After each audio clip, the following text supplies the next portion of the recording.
introduce us back in. Yeah. All right. A little late, about 2 minutes. Hold on, man.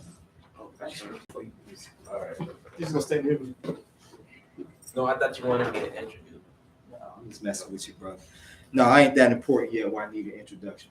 I just get up and stand behind the podium. But praise the mighty Yahweh. Welcome back to the house of Yehuda. I'm sorry for being a few minutes late. What we're going to do is we're going to open up with a Psalms reading. And I'm going to have my brother Elijah, he's going to do the Psalms reading. And the Psalms we're going to read from, if you want to follow along, will be Psalms 92. Psalms 92. And then we'll get into our lesson. So we'll read from Psalms 92.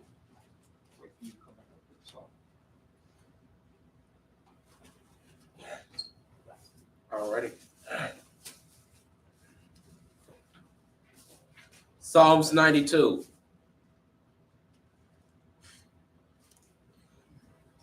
It is a good thing to give thanks unto Yahweh, and to sing praises unto thy name, O Most High, to shew forth thy loving kindness in the morning, and thy faithfulness every night, upon an instrument of 10 strings, and upon the psaltery, upon the harp with a solemn sound. For thou, Yahweh, have made me glad through through thy work. I will triumphant in the works of thy hands, O Yahweh. How great are thy works, and thy thoughts are very deep. A brutish man knoweth not, neither doth a fool understand this. When the wicked spring as the grass, and when all the workers of iniquity do flourish, it is that they shall be destroyed forever. But thou, Yahweh, art most high forevermore. For lo, thy enemies, O Yahweh, for lo, thy enemies shall perish.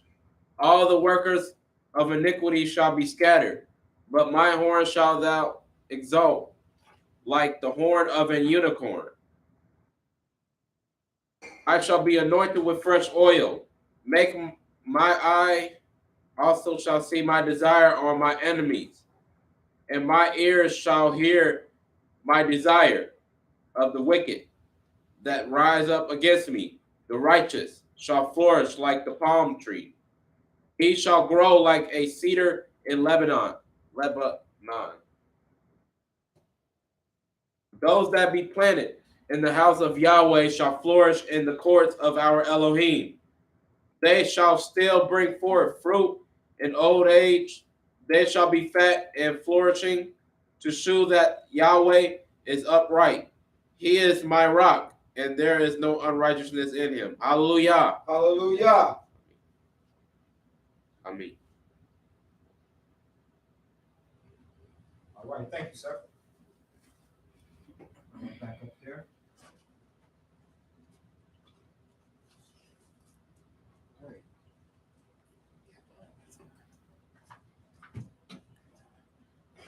All right. Now, actually, yes. What I'm going to do now is my wife has a message that she wants to bring, and I'm gonna have my wife come up here and speak for a few minutes, about maybe 10 minutes, 10 quick minutes, and she's gonna step up here and she's gonna speak. Now let us bring up my wife to come up here and speak a few words, giving glory and praise to Yahweh. Hallelujah. Hallelujah. All right, praise Yahweh.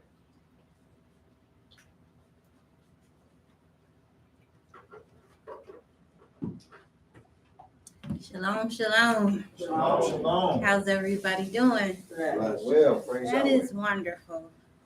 So I want to talk about a conversation that I just had with this marvelous young man to the left of me. And what we were talking about is our thoughts.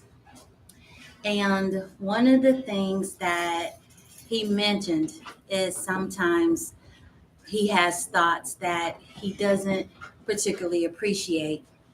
And I think we all have thoughts that we don't particularly appreciate. I think we all have good and bad thoughts about just different things. Um, so, one of the things that I think we have a choice on is our positive and negative energy. And when our positive and negative energy comes towards us, what do we decide? Do we want to stay with the negative and surround ourselves in the murky clay? Or do we want to be on the affirmative and be positive? If something is bothering you, like the example I gave is if somebody just walks up to you and starts punching you in the head, just punching you in the head, that's not a good feeling. And you're going to want to get them away from you. You're going to want that pain to subside. So you deflect that pain, you push it away. That's something that we can train ourselves to do to our thoughts. When we're having bad and negative thoughts and bad and negative feelings, we can start disciplining ourselves to push those negative and bad feelings away. If we choose to let them in, then we need to know the root of where they come from. Why am I feeling this way about having to do chores? Why am I feeling this way about having to go to work? Why am I feeling this way when I'm in traffic? Typically, when we have those negative thoughts or negative experiences, it's not just that one time and it's not just that moment. It's a deeper feeling that's coming from somewhere. And that's something that I think we need to investigate. Why we're having these particular thoughts and actions when we can choose the affirmative, when we can choose positivity, when we can choose to be in a different and better place. I'm not saying that we won't have bad days or bad times. That is not my speech, because the Almighty has given us emotions and we have to experience a lot of things. We're going to experience the emotions that He gives us, but we need not cower when we can make a choice to upgrade and uplift. When the Almighty was speaking to Gideon and he was having Gideon go fight the Midianites, and Gideon was cowering. He was like down here. Like, I know you ain't trying to get me to fight. Not me. Why would you call on somebody as lowly as me? I've heard about the prophets of old. I'm not that guy. And he kept himself down here as a choice. But it took the Almighty to say to him, you got this. And he kept questioning him. Well, if you are so powerful, then show me this. How do I know you're this? How do I know you're this? And he had to tell him, no more questions. Go. Just go. If I've already given you the strength, exercise it and go. You don't have to be great to get started, but you got to get started to be great. And sometimes we need to make ourselves uncomfortable to do the Almighty's bidding. Sometimes we need to get out of our comfort zone to be who He has intended us to be. The gift is already in us. We already got it. It's a matter of executing what He's already put in us and how we execute it. We have to be bidding for His favor. You don't have to be an unkind person. That's a choice. You don't have to be nasty with your words. Those are choices that you make, because the person that you're being nasty to, I don't know why people don't think the Almighty sees everything. If you have malice in your heart and in your mind, He sees that. So when you're trying to say something to somebody, but you want to make it seem as though it's okay, it's not. But it has to begin with you. What type of person are you going to be? What type of person do you feel like you need to be? Uh, During the course of our conversation, he said, and I'm sorry, was that a private conversation? What we talked about? Are you okay with me saying things? Okay. So he said he didn't know what type of man he wanted to be, but he's already a man. That's already established. The Father made him a male, so he's already a man. But the type of man you're going to be is the type of walk that you want to have. Who I told him that people look for role models, but if you set yourself up in a place where you're doing well and you're doing good and you're following the Father's laws and commandments, you are already a role model. You are already that person that you need to be when you honor your father and your mother, when you're not out here lying and stealing, when you put him ahead of your life.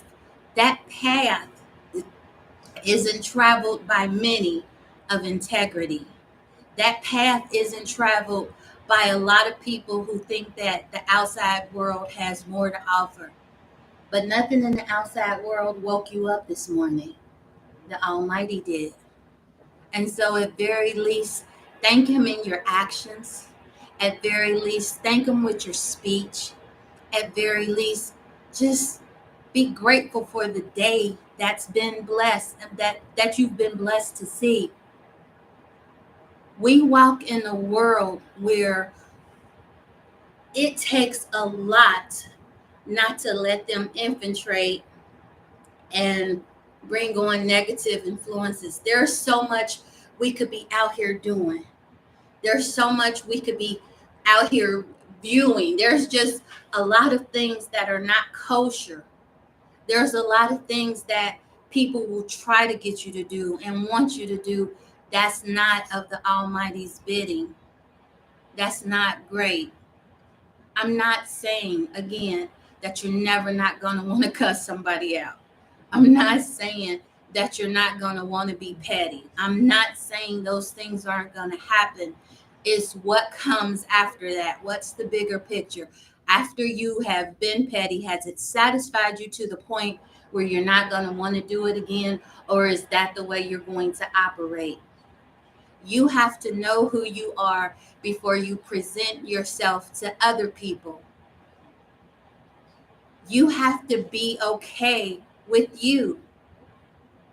It's not up for anybody else to like you. It's up to you to like you and be the best version of you that you can be. Be the best version of what the Almighty has given you to work with. People are going to hurt your feelings. People are not going to like you. People are not going to care about you. But in the grand scheme of things, you don't lay down with anybody but yourself at the end of the night. And after you've done that, if He can be pleased with you, nothing else matters. It doesn't hurt to be kind. It doesn't hurt to be a trustworthy person. It doesn't hurt to do all the positive things that are available to you in your life. What does hurt is when you've constantly beat up on yourself or somebody and then you have no one to count on. not even yourself. You can't beat yourself up. If you want to do different things, you have to travel a different way. And that's just the long and the short of it. So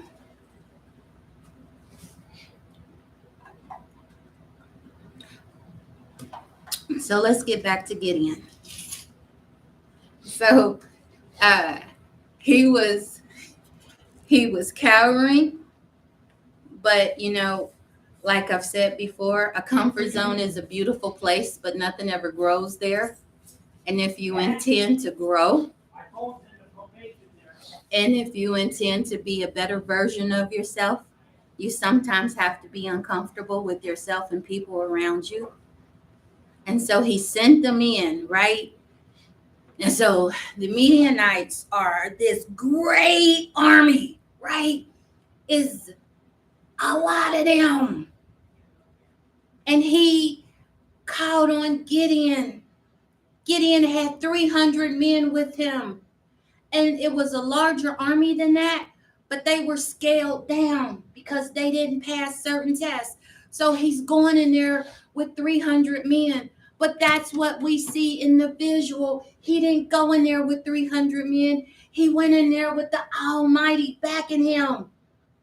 When he gives you the power, when he gives you the example, when he calls on you to do greater things, then you have to know those things can be executed. You have to trust and know that. If he has told you to do something and you're just scared, you're gonna have to work on yourself because he got you. Look at Noah. Nobody believed in Noah. Nobody. But guess what? Him and his family started a new nation. But that's because he had the Almighty's backing. So my 10 minutes are over. My wonderful husband is ready to come up. I thank you guys for listening to me. Praise his holy and righteous name. Amen. Amen. Great job.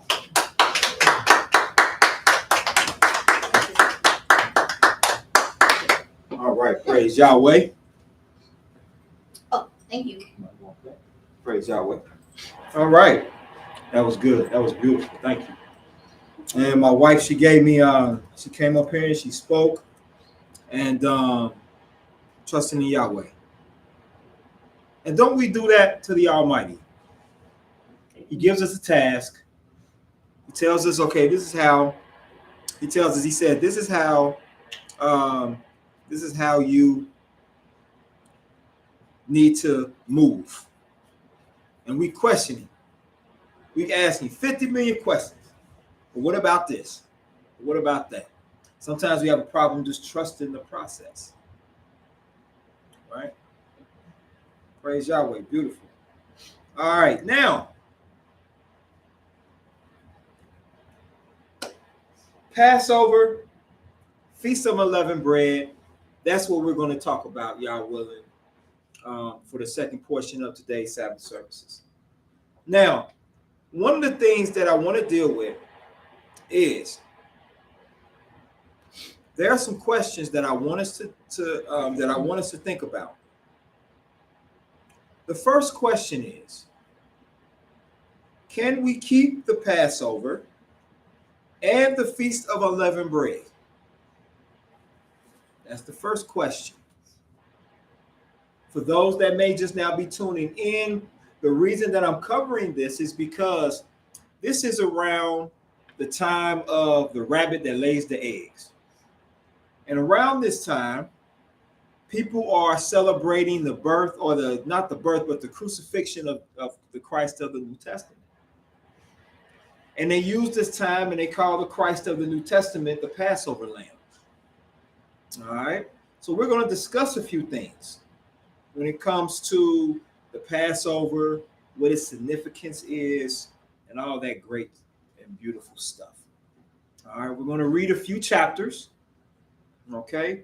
And we're going to read a few, like I said, we're going to read a few chapters. We're going to read Exodus, starting at the first chapter. And we're going to read all the way by his will. Now, we might go here and there just to hit some spots, but I want to make it to where we read Exodus 1, chapter 1 through Exodus chapter 12.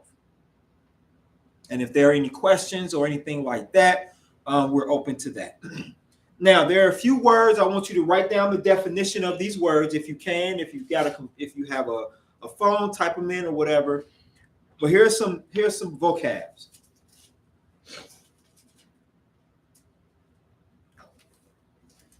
I'm looking right at it.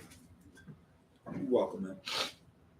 Here are some vocabs that I want us to go over. Excuse me.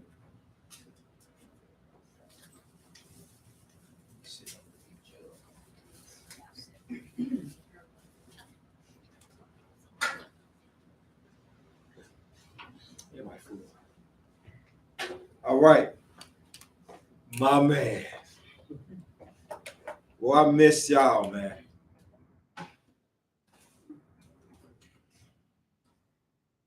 Okay. The first word that I want us to, the first vocabulary word is the word addendum. And we spell the word addendum, A, D as in dog, D as in dog, E, N as in Nancy, D as in dog, U, M as in Mary. Addendum. The word addendum. Here is the meaning of the word addendum. Addendum is an item of additional material added at the end of a book or document. An addendum is an item of additional information. I'm sorry. An addendum is an item of additional material added at the end of a book or document. So in other words, when you make an addendum to something, you're adding additional information to the original, which changes the original composition of something. That's what an addendum is. The next word is observe. The word observe in Hebrew means to take notice of by appropriate conduct. Observe means to take notice of by appropriate conduct. The word memorial. The word memorial simply means remembering. The word memorial means remembering. Okay.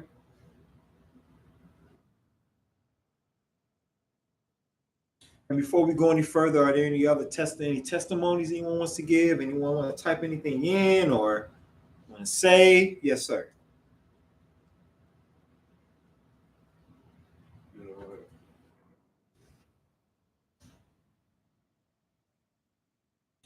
You sure? I'll thank Yahweh by saying hallelujah. Hallelujah. Praise the mighty Yahweh. Yahweh is Praise Yahweh. Praise Yahweh. Good. I want to thank Yahweh for my beautiful family. I want to thank Yahweh for our beautiful family members here at the house of Yahudah. I'm truly grateful to all of our beautiful listeners that listen and chime in and share wisdom. I also want to thank the listeners who send in and just give offerings. Whether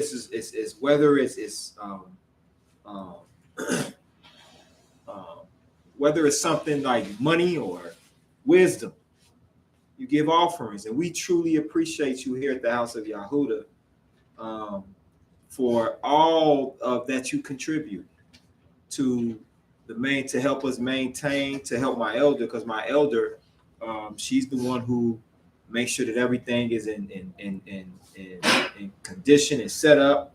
So we thank you for that. Praise Yahweh for your contribution. Now we're going to get into this Passover stuff and the Feast of Unleavened Bread. The question that I ask is, can we keep the Passover and the Feast of Unleavened Bread? My answer is yes. Are we to keep the Feast of Unleavened Bread and the Passover? Yes, we are to keep it.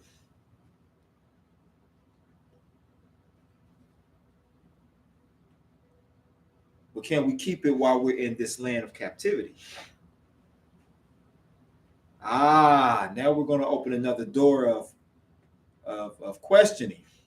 I received, there's a wonderful elder. She sends out texts all the time, and I get them, and she sends out a whole bunch of just wonderful messages. And she had sent out a mass text about being, she was upset that there were teachers teaching that we can't keep the Passover and things of that nature. We can't keep the Feast of Unleavened Bread, and she was upset. Like, how could we be that way? How could you teach that? Well, we're going to talk about that. And what I also want to bring to mention is, when it comes to Yahweh's holy days, have you noticed that Yahweh's holy days do not get a lot of attention? What do I mean by that? Ramadan, I think, was last month.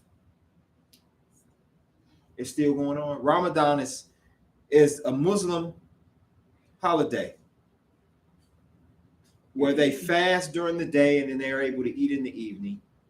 And it's I want to say it's in remembrance of, I forgot what it's in remembrance of. But Ramadan is an Islamic holiday.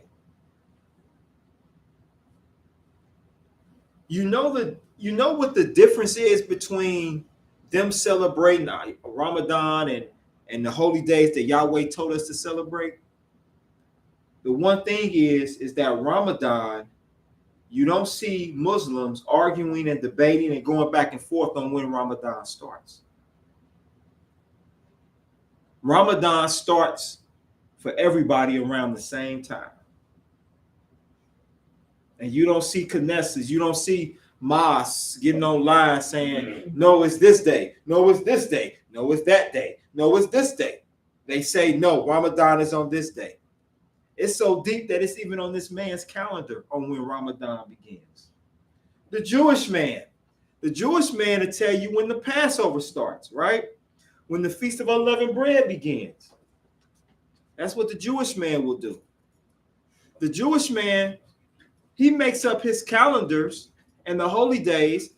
Now, let me say this. And anyone that's out there that knows Jewish faith, correct me if I'm wrong, but a lot of the so-called holy days, they got it designed years in advance. And what they do is they make sure that a lot of the holy days don't fall on the weekly Shabbat day.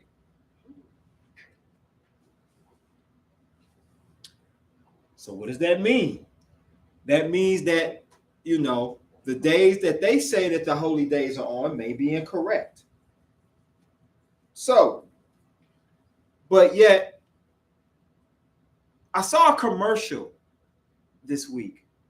And guess what was on that commercial? It was about discrimination against Jews.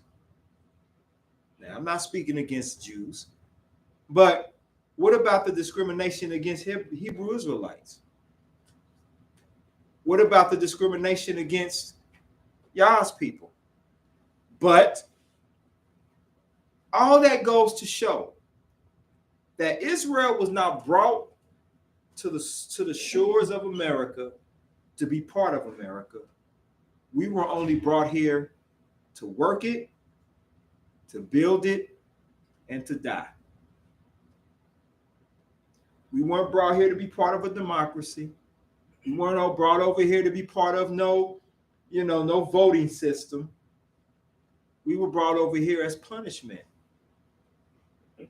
And some may say, what do you mean punishment, man? Because we didn't want to serve the Almighty. We wanted to serve ourselves.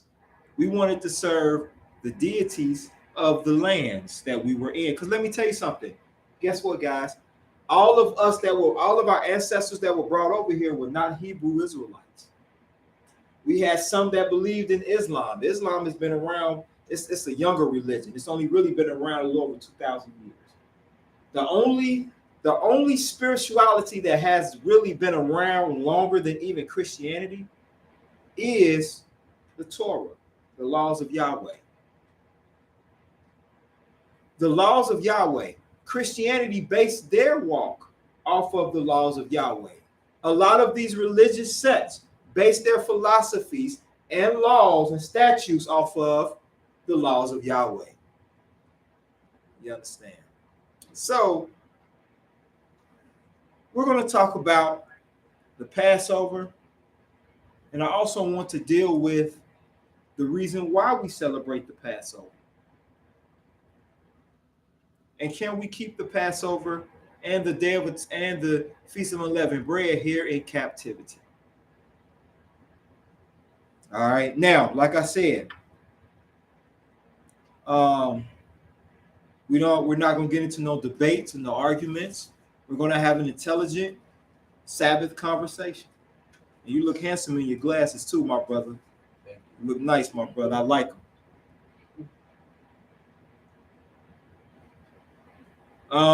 So let's get started. Let's get in it, all right? So let me do this.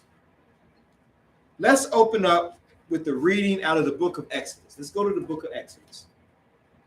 Or no, before we go to Exodus, turn with me to the book of Leviticus, chapter 23. Let's start out of there.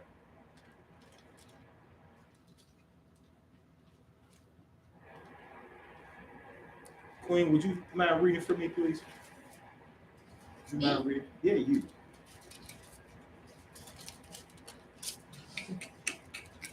I thought you was having your card. Okay. Leviticus chapter 23. Would you start at the very first verse, please? And read loud like you're yelling at me to take the trash out.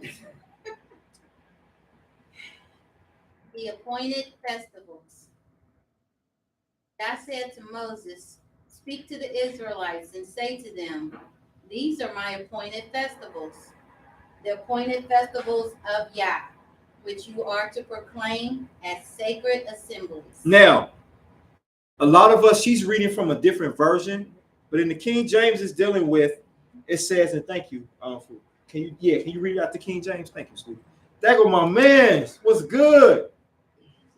He came in here like, please, Brother Michael, don't embarrass me. Come on, brother. Come on, Minister Michael. Don't do me like that.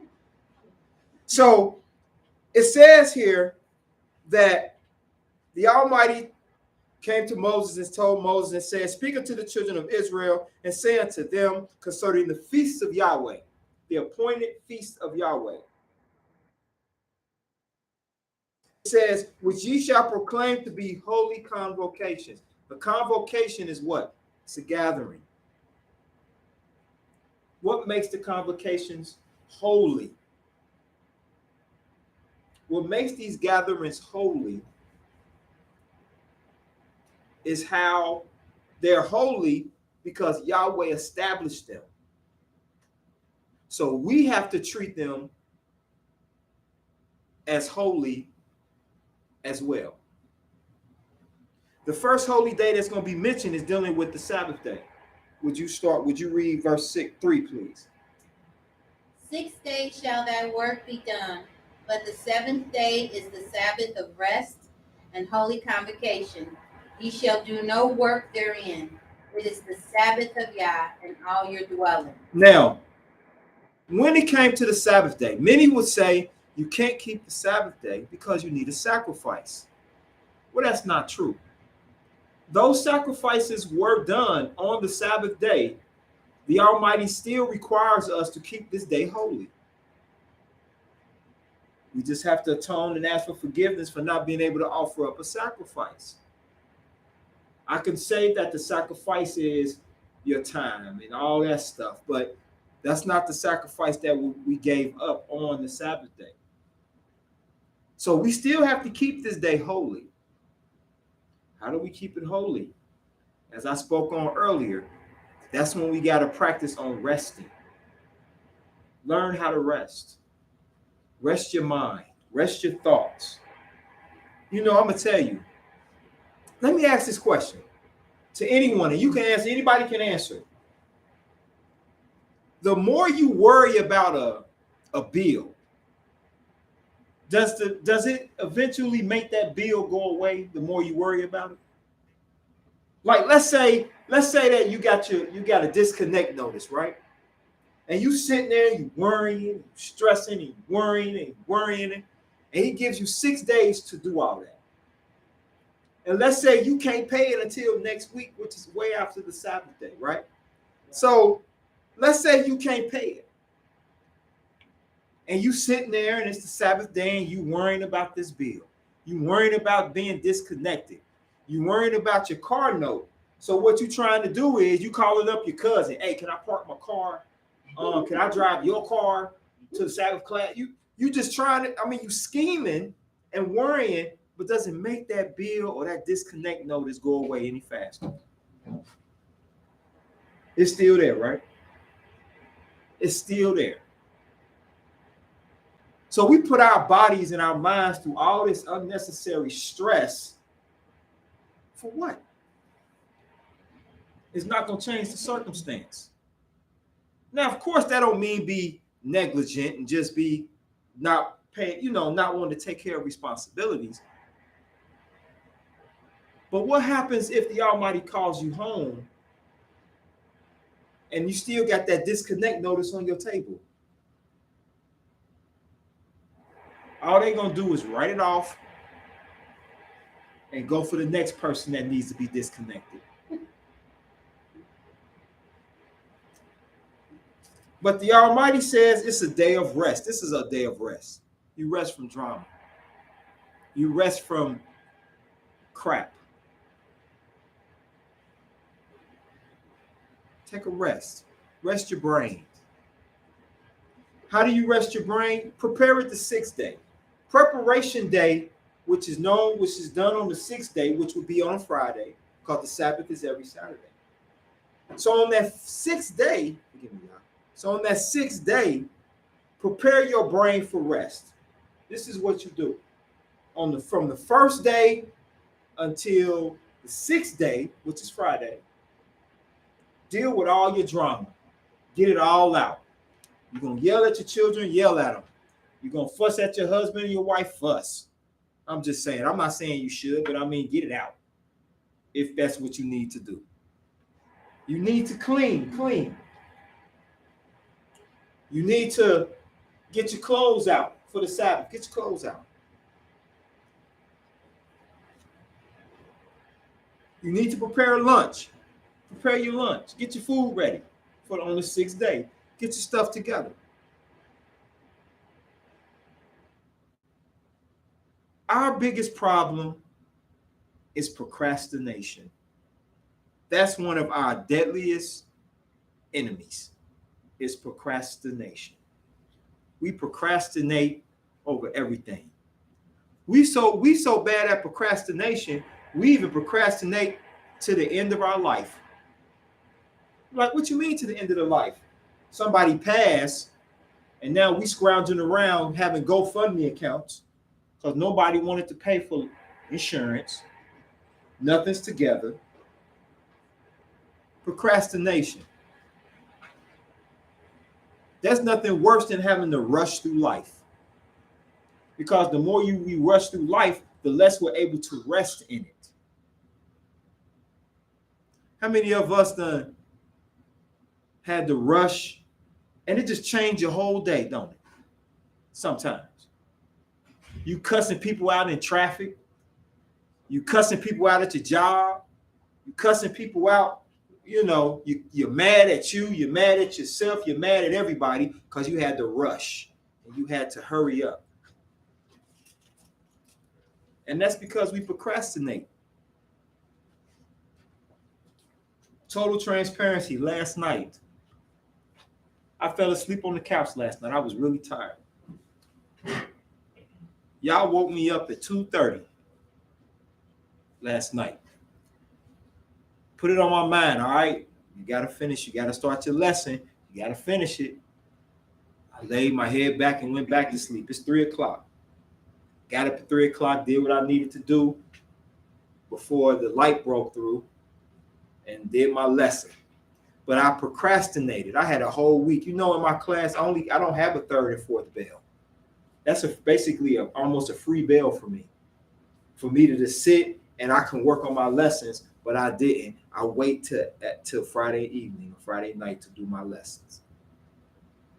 And then on the Sabbath, I'm rushing to get here because I done fell asleep, I done overslept, or I didn't pack enough, or I didn't do this. So that has to stop. Because I'm going to tell you, order brings so much peace. When you don't have to rush, when you can take your time walking into the building, when you can take your time driving, you ain't rushing nobody in traffic, you ain't mad because the old lady taking all day to get across the street. Yeah, that's peace. And I kind of sidetracked. But the 6th day is a day of rest. Now, will you read for me verse 4, please? Sure, I will read for you verse 4.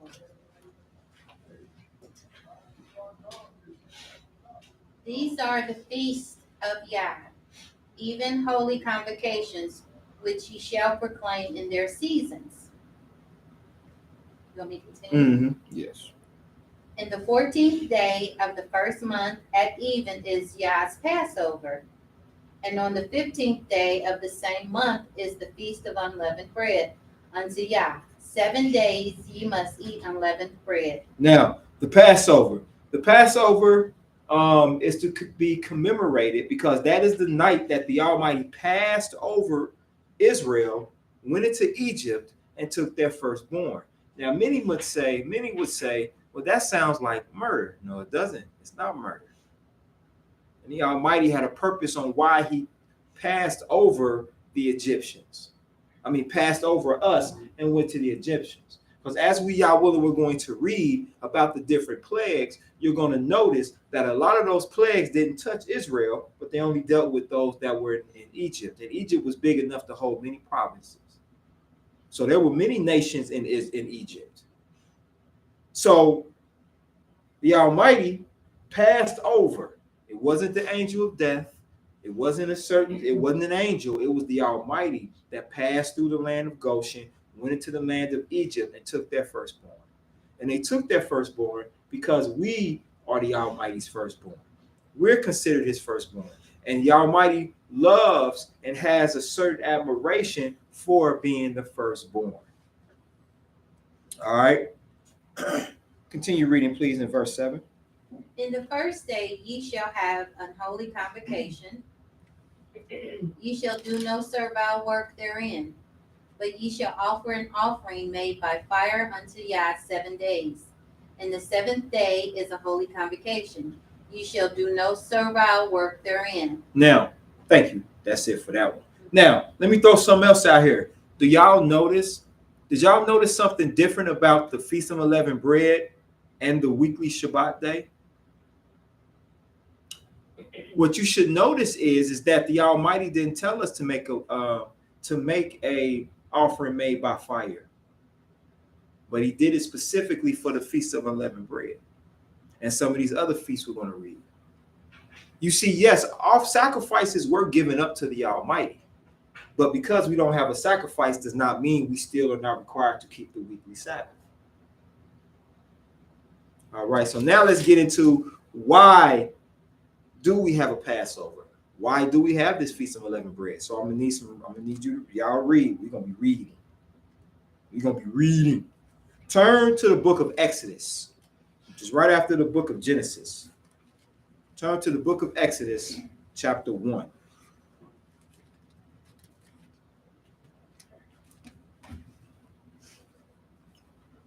And we're not going to go through all the chapters. We're just going to go through key verses or a few verses. But we're going to read a majority of the chapter, but not a lot. Let me just put it to you like that. Start reading in verse 1. So we're in Exodus chapter 1, verse 1. Exodus chapter 1. Thank you. Oh. Go ahead. Okay. Thank Now these are the names of the children of Israel which came into Egypt. Every man his household came with Jacob. Reuben, Simeon, Levi, and Judah. Issachar, Zebulun, and Benjamin. Dan, and Naphtali, Gad, and Asher. And all the souls that came out of the loins of Jacob were 70 souls. For Joseph was in Egypt already. I think I like that. I think I'm gonna interchange to have both men and women read because I love when women read. Man, it adds something different to the reading. I guess it's the sensitivity in your voice. Us men be like, and then like, oh, okay, yeah. But continue reading. Thank you. And Joseph died, and all his brethren, and all that generation. And the children of Israel were fruitful and increased abundantly, and multiplied and waxed exceedingly mighty. And the land was filled with them. Now, pause. The Israelites, the children of Israel, once Joseph was the last one to pass. He was the last one to die. That was it, of the brethren. Now, the children of Israel were not always in Egypt in bondage. We were very prosperous. Very prosperous. Continue reading. Now there arose up a new king over Egypt, which knew not Joseph. And he said unto his people, Behold, the people of the children of Israel are more and mightier than we. Now pause. Why do we think that so many of these things, these distractions, are made for us? Why do you think that there are so many things to keep you from knowing who you are? Because once you know who you are, then you can break free from certain chains. Ain't nothing like realizing that, hey, I am an Israelite. Let me pull up my pants. Let me watch how I walk.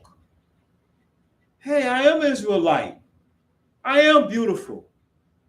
I'm more than what this world says I should be. Because my Father made me great.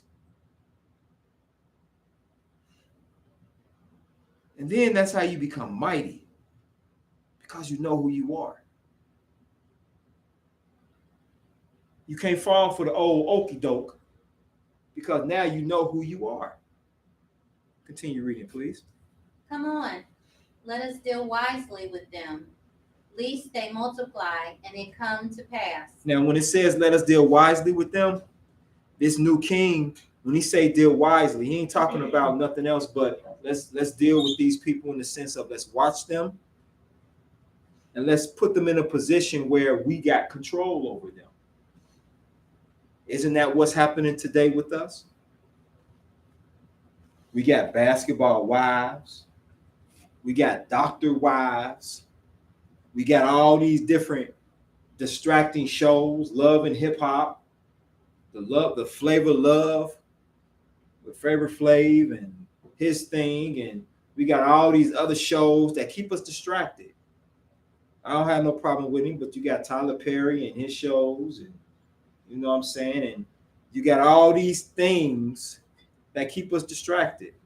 That's why it's good to just take and pause, cut everything off, and just be still.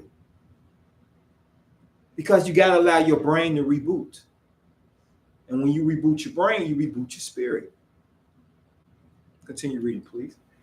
That when there falleth out any war, they join also unto our enemies and fight against us, and so get them up and out of the land.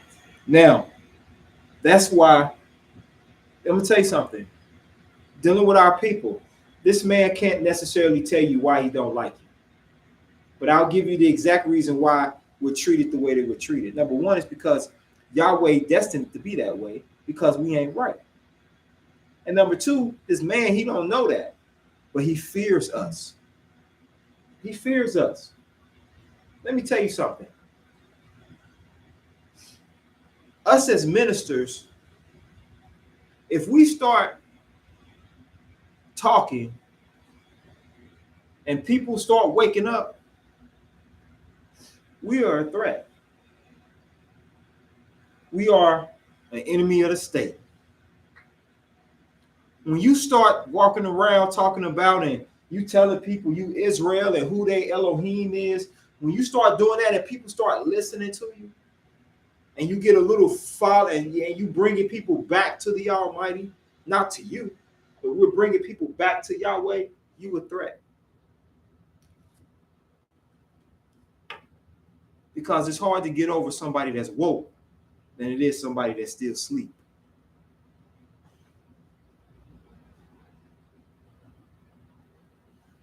So this man he deals wisely with us in this modern day Egypt. He deals wisely with us. That's why it's important. Sit down and read with your youth. Sit down and read with your wife. Sit down and read with your family. Take time out and meditate. And let me tell the world something.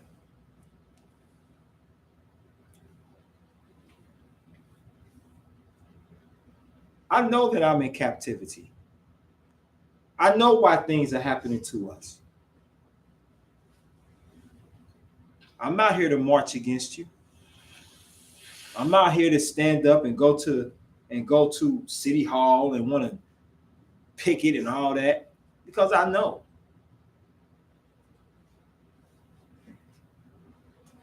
I know why I'm here, why we're here.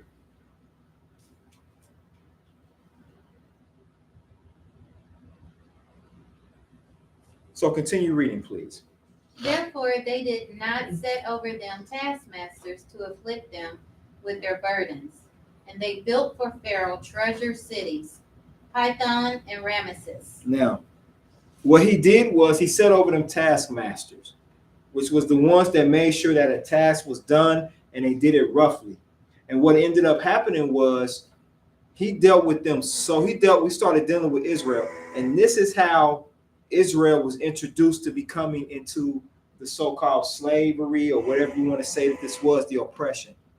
Pharaoh came to the Israelites and offered them this work, right? The people jumped at it, like, yeah, we'll do it. But then gradually Pharaoh started taking away certain things, and then it turned more into oppression than it did employment.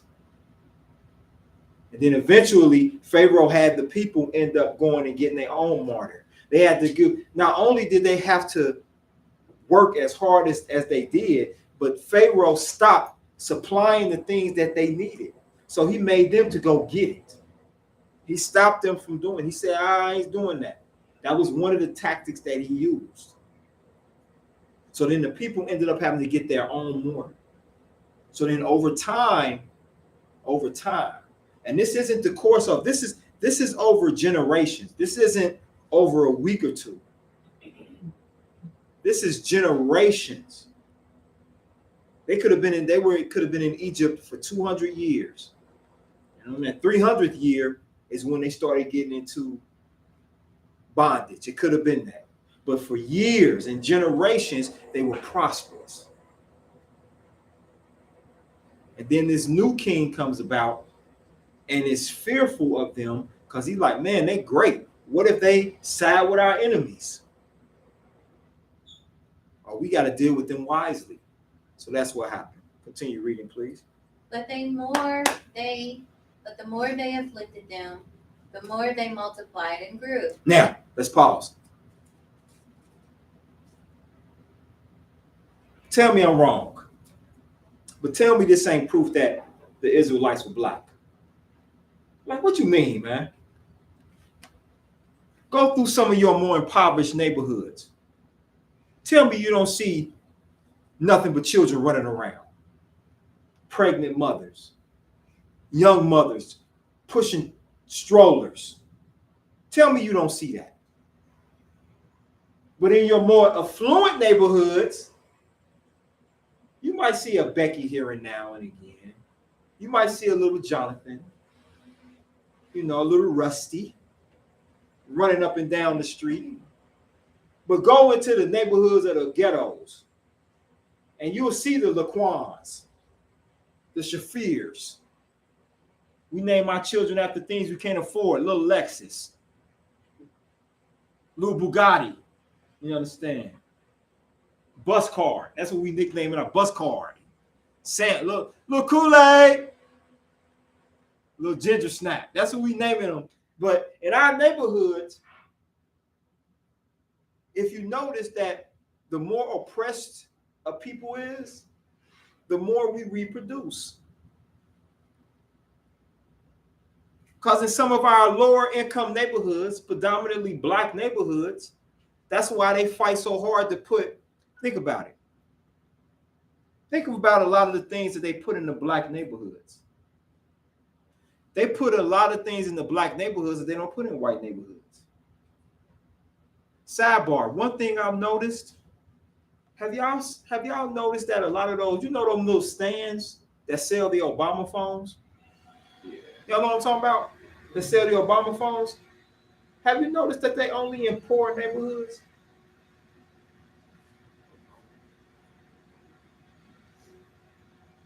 Have you noticed that they are mostly in predominantly black neighborhoods?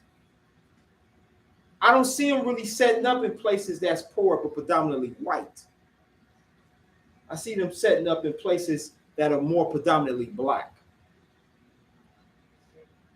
That was just an observation I had the other day. Like, wow, they set up these free cell phone plans in neighborhoods that's predominantly black traffic. I can ride through what we consider Wyoming.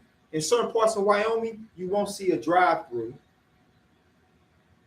You won't see a liquor store. But as you get into certain parts of Wyoming where it's getting to maybe the little, where blacks are starting to really inhabit, you'll see the drive-throughs. When you go through certain parts, when you go through Indian Hills, you don't see nobody in Indian Hills setting up a stand talking about come get your free Obama phone or your free phone. But you will see it on the streets of the hood.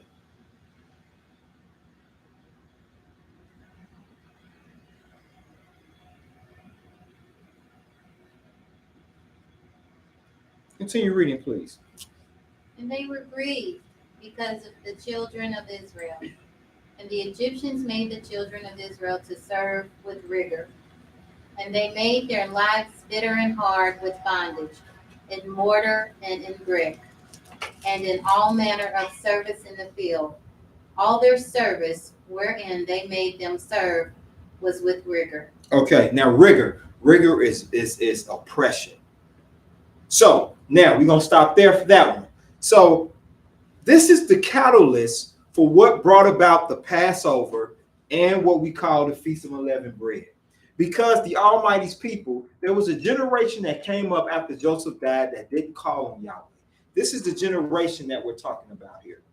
You understand? So what ended up happening was the Almighty, and you can finish reading all these chapters on your own, just for the sake of time. I just want to hit some key things.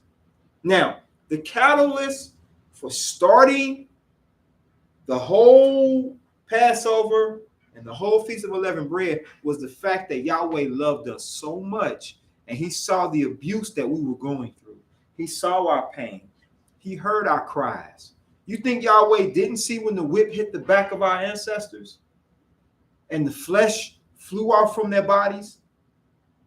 Do you think that the Almighty didn't hear the cries of our ancestors who tried to escape from Master, but it seemed like every time they tried to escape, they was found? Do we really think that Yahweh didn't hear us, that he don't hear us? Do we think that Yahweh don't hear us when we oppress ourselves? We in the same boat. And we are more oppressive to us sometimes than the enemy is.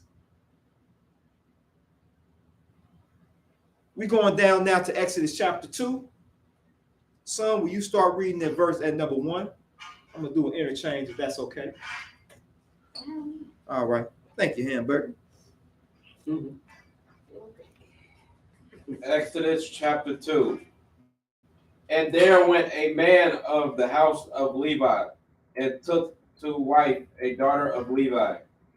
And the woman conceived and bare a son.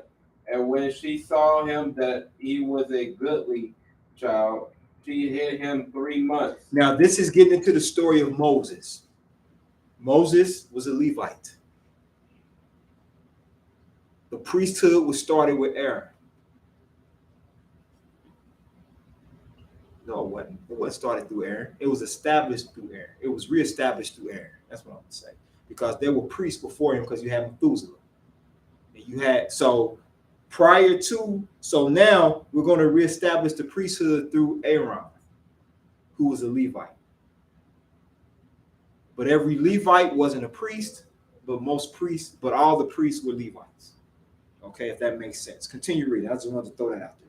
And when she could not longer hide him, she took for him an ark of bulrushes, and daubed it with slime and with pitch, and put the child therein, and she laid in it the flags by the river's brink. Now, in other words, they're saying that Moses' mother created this boat that we all see, the proverbial little crib that floats down the Nile. All right. So this is what happened. She created that to get him out of here. Why was that? Because in the first chapter, we didn't go all the way down. There were 2 handmaids. And what Pharaoh was doing was, Pharaoh said, hey, anyone that has a man child amongst the Israelites, I want you to kill them. I want you to throw them off a cliff and drown them. Well, these women weren't doing that. But they were blessed because they refused to do that. Sort of like what's happening to our black boys today. Except now the river that our black boys are being thrown into is gender confusion, or all this stuff that's blinding us. The money, the clothes, these video games, all these distractions can be in representation of the river that a lot of our boys are being thrown into. The being more aroused by the street life. You understand? So these things are still going on, and our black boys are still being victim. It's just now they ain't just waiting till they're born. Now they're attacking the black babies while the baby's in the womb, making it hard for a black mother. And I'm talking about black mothers, so nobody get on here and be like, well, you know, white people struggle too. I don't know nothing about white folks. I know about black people. And our women are struggling. Very real. It's hard for them to get nutrition for the babies. So you got a mother who eating hot fries, drinking all this, you know, these pops, and eating all this candy and sweets, and, you know, in our neighborhoods. Because in a predominantly black neighborhood, we don't have a lot, not to say that they're not existent, but we don't have a lot of affluent black neighborhoods, because the neighborhoods that at one point in time were affluent and black are now being brought over to those who have lower income, and they treat them like animals. So that's what's happening here. That's why the mother of Moses said, that's why she put him in a boat to send him down, because she saw something good in Moses and didn't want him to be killed. Continue reading. All right, this is what I'm gonna do. Stand up. You falling asleep? Stand up. Stand up and shake it off. There you go. There you go. Shake it off. There you go. Let's get back into this reading.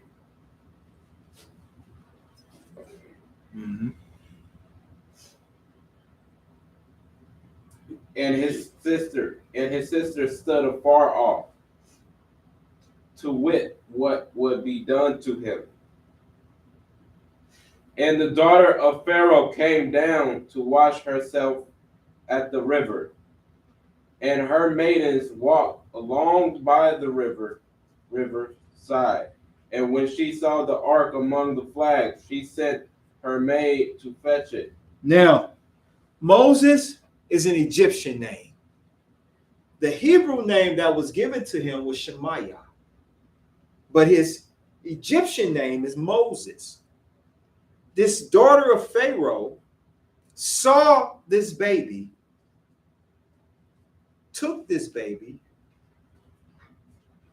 and brought him and raised him as her own. That's what that story is dealing with. So he was raised as an Egyptian, even though he was an Israelite, he was a Levite. But he was raised as an Egyptian. Moses was. So now let's go down to chapter 3. Now, the reason I'm going through these chapters quick is pretty fast is because I can kind of go over them. If you want to read them, that's fine on your own. That's perfect. But I just want to get through these chapters because we got a lot of chapters to cover. So I'm gonna be hitting and missing, showing the first plague to the left to the last plague. All right. So chapter 2, that's the story of Moses and his upbringing, how he was pushed down the Nile. His mother did it for a reason. But you know the beautiful thing about that situation is the mother was still able to nurse Moses. So Moses was still able to be nursed by his own mother because she brought him in and he still received the nourishment of his mother. So he still received the closeness of that. All right, now we're going to go over to chapter 3. Will you start reading chapter 3, please, verse 1? Now Moses kept the flock of Jethro, his father-in-law, the priest of Midian, and he led the flock to the backside of the desert, and came to the mountain of YAH, even to Horeb. And the angel of YAH appeared unto him in a flame out of fire of the midst of the bush. Now, pause there. Now, some may say, how do we get there to here? Good, very good. In the further reading of chapter 2, basically just giving you a quick overview, what ended up happening was Moses saw two Egyptian men, or an Egyptian man, about to take the life of an Israelite. So what did Moses do? Moses stepped in, took the life of that Egyptian to protect the Israelite, and buried the Egyptian.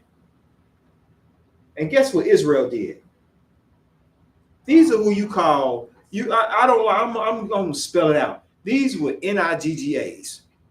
Two NIGGAs. They told on Moses.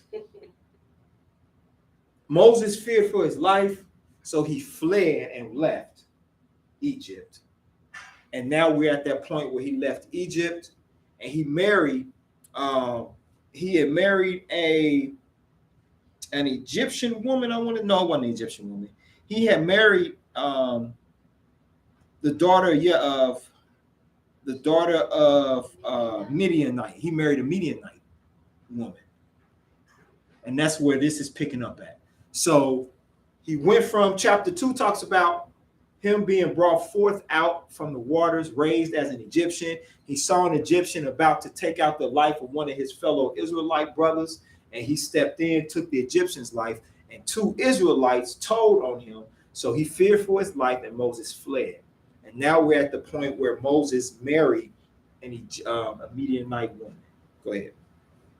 And he looked, and behold, the bush burned with fire, and the bush was not consumed. And Moses said, I will now turn aside and see this great sight, why the bush is not burnt. And when Yah saw that he turned aside to see, he called unto him out of the midst of the bush and said, Moses, Moses, I am he, here am I. And he said, Draw not nigh hither, put off thy shoes from off thy feet, for the place wherein thou standest is holy ground. Now, the Almighty told Moses, hey, yo, take your shoes off, man. Before you approach near to me, take your shoes off. Take them off. Because you done stepped in all type of unclean things. You done probably stepped on dead stuff and bugs. And no, you ain't going to bring that into my house. So take your shoes off because where you stepping at is holy ground. Continue reading, please. Moreover, he said, I am the God of thy father, the God of Abraham, the God of Isaac, the God of Jacob. And Moses hid his face, for he was afraid to look upon Yah. And then Yah said, I have surely seen the affliction of my people which are in Egypt, and have heard their cry by reason of their taskmasters, for I know their sorrow. See, Yahweh hears you. He hears your cries. Don't think that he don't hear. Just because we're stuck in a position don't mean that Yahweh is not there watching every step of the way. So don't give up on Yahweh because he don't move when you think he should. But one thing I will tell you that's for a fact is Yahweh is always on time. He ain't never late. He lets you get right to the edge of that cliff. And right when you think you can't hold on no more, right before you let your hands go to just fall back into whatever situation you're dealing with, he grabs you and pulls you up and says, all I wanted to do was see if you trusted in me. That's what I wanted to see. And I see it, son. I see it, daughter, that you do trust in me. Continue reading, please. And I am come down to deliver them out of the hand of the Egyptians, and to bring them up out of the land unto a good land, unto a land flowing with milk and honey. And let me say this, the milk and honey that's being here is not figurative. This is real. The land that Yahweh is talking about, all life began on the continent of Africa.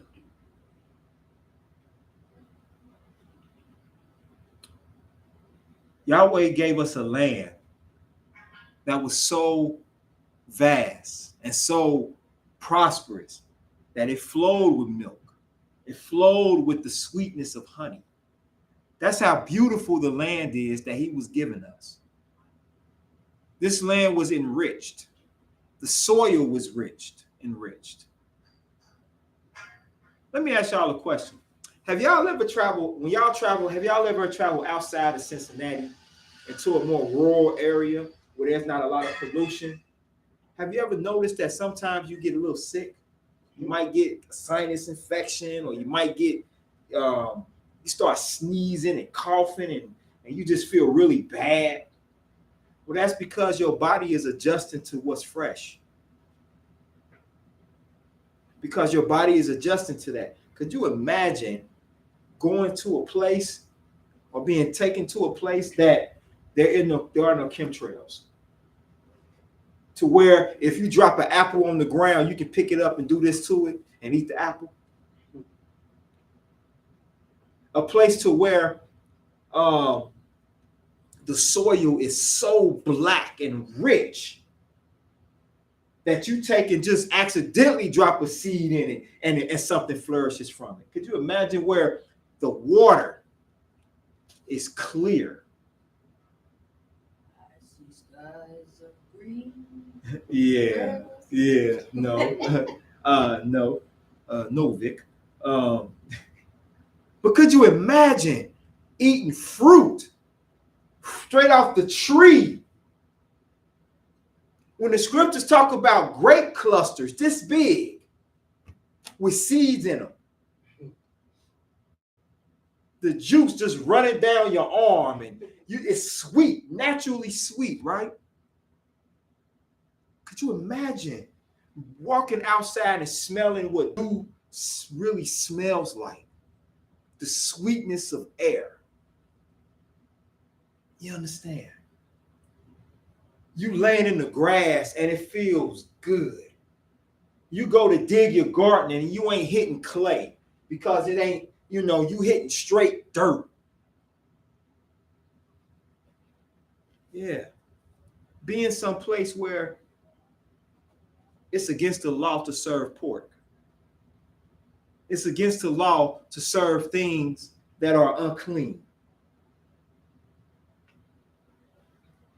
To be in an area where you can converse with your brother and your sister, and any disagreement that you have, you working out with scripture as opposed to emotion.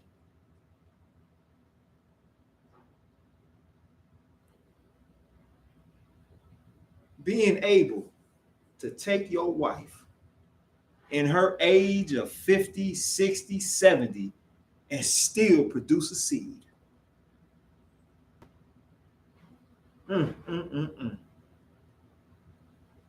To eat fresh meat, fresh grains. Yahweh gave us a land that was flourishing, but we chose otherwise. Read verse 8 again, please. Verse 8. And I am come down to deliver them out of the hand of the Egyptians, and to bring them up out of that land unto a good land, unto a land flowing with milk and honey, unto the place of the Canaanites, and the Hittites, and the Amorites, and the Perizzites, and the Hivites, and the Jebusites. Now therefore, behold, the cry of the children of Israel is come unto me, and I have also seen the oppression wherewith the Egyptians oppressed them. Come now, therefore, I will send thee unto Pharaoh, and thou mayest bring forth my people, the children of Israel, out of Egypt. Now, the Almighty said, Moses, I'm going to send you down to go get my people from up out of Egypt. Now, with that being said, Yahweh has a purpose for everybody in this space, everybody watching. All we got to do is, in order for you to live in your purpose, all you have to do is don't search for your purpose, because your purpose is already there. You don't have to search for it. All you got to do is wait for instruction in order to get to it. That's what Moses did. Moses wasn't born to be an Egyptian. Moses wasn't born to be an Egyptian official, second in command to Pharaoh. His position was to be a leader and a guide to the Almighty's people. That was Moses' job. Continue reading, please. And Moses said unto YAH, Who am I, that I should go unto Pharaoh, and that I should bring forth the children of Israel out of Egypt? Moses said, who am I? I can't talk right. Who am I? This is a great example of don't run from your purpose. Walk into your purpose. Walk into being great. Let's take the chain away from our neck and walk away into greatness. But we can only be great if we put the Almighty first and follow after him. Why do you think this world is almost set up against monotheism? The word monotheism, that's the belief of one God. There is only one God. They're not two. They're not three. They're not a trillion. There's only one true Elohim. This one Elohim, at one point in time, before Israel was a nation, the Egyptians served this one Elohim. And his name is Yahweh. Continue reading, please. And he said, Certainly I will be with thee, and this shall be a token unto thee that I have sent thee. When thou hast brought forth the people out of Egypt, ye shall serve Yah upon this mountain. Now Yahweh say, certainly I'm going to be with you. So stop worrying about that disconnect notice. Certainly I'm going to be with you. You understand? Don't worry about how this bill going to get paid. I got you. Just trust in me. Now that don't mean we just lay in the bed and be lazy. No, he see us working. All you need to do is just trust in me. I'm going to let you get to the point of where you sitting there and they calling you 5, 4. They count down to when they're going to cut your lights off. But because you trust in me, I'm going to let them get to 1, and I'm going to send, and I'm going to let that check clear that you sent. That's what I'm going to do. Or I'm going to let them get to 1 and allow you to have a means to be able to still see through the darkness. I'm going to make a way for you. Don't worry about it. I'm going to let the lights, the lights are going to go off. But I'm going to make a way for you to get them back on. You're going to open your refrigerator and all you're going to see is a gallon of milk and some butter. And what I'm going to do is I'm going to give you the mindset of your ancestors where you take that milk and butter and make a meal for months. Make a meal for at least a couple days. That's what I'm going to do for you because you trust in me. Or I'm going to have it to where somebody knock on the door. Hey, I got these groceries here. Something just told me bring you some extra here, man. Here goes some bread. Here goes some milk. Here goes some cheese. Here goes some. Now you up here making grilled cheese sandwiches, and now you eating and you feeding your family. Yeah, Yahweh made a way for me. I'm gonna have it to where the doctors say to you, there is no coming back from this.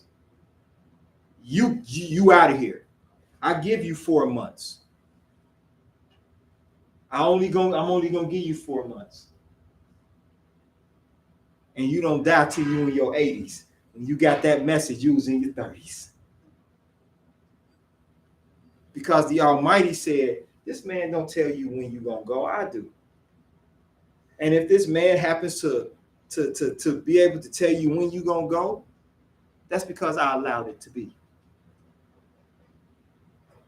I know y'all know older people that's like you still alive? Like you I mean, you don't mean to be mean, but you be like, damn, you still living? Damn, you about what, 300 now? You was 60 when I was 12 in elementary. And look, you still living. Yeah, I'm still kicking it around. Damn. And all my or somebody that's just when people be like that they still alive because they just too ornery to die. They too ornery to die. No, that's because the Almighty ain't ready for them yet. When the Almighty ready for them, they'll leave. They'll leave. That's the type of Elohim that we serve. And I want you to jump down to verse 14 because Moses says, okay, if I go before these people, who should I say sent me? What did it say in that chapter, in that verse? God said unto Moses, I am that I am. And he said, thus shalt thou say unto the children of Israel, I am has sent me unto you. I am. I am sent you. But wait a minute, y'all. I need to know your name. They're going to need, no, what I need you to do is just tell them that I am sent you. That I am who I am. And I'm going to show who I am through these magnificent works that I'm going to perform in the face of the Egyptians and in the face of my people. Let them know that I am sent you. See, the Passover is more than just going and buying matzah crackers. The Passover is more than just abstaining from bread and cookies and pies and sodas. It's more than that. It's a remembrance of how Yahweh emancipated us from Egypt, from bondage. Even though we weren't calling on Yahweh, he said, you're still my people because I love who came before you. And because I love who came before you, because I am the Father, I am the Elohim of Abraham. I am the Elohim of Isaac, and I am the Elohim of your fathers Jacob. I'm going to rescue you because I love them and I love you. That's why I'm taking you out of here.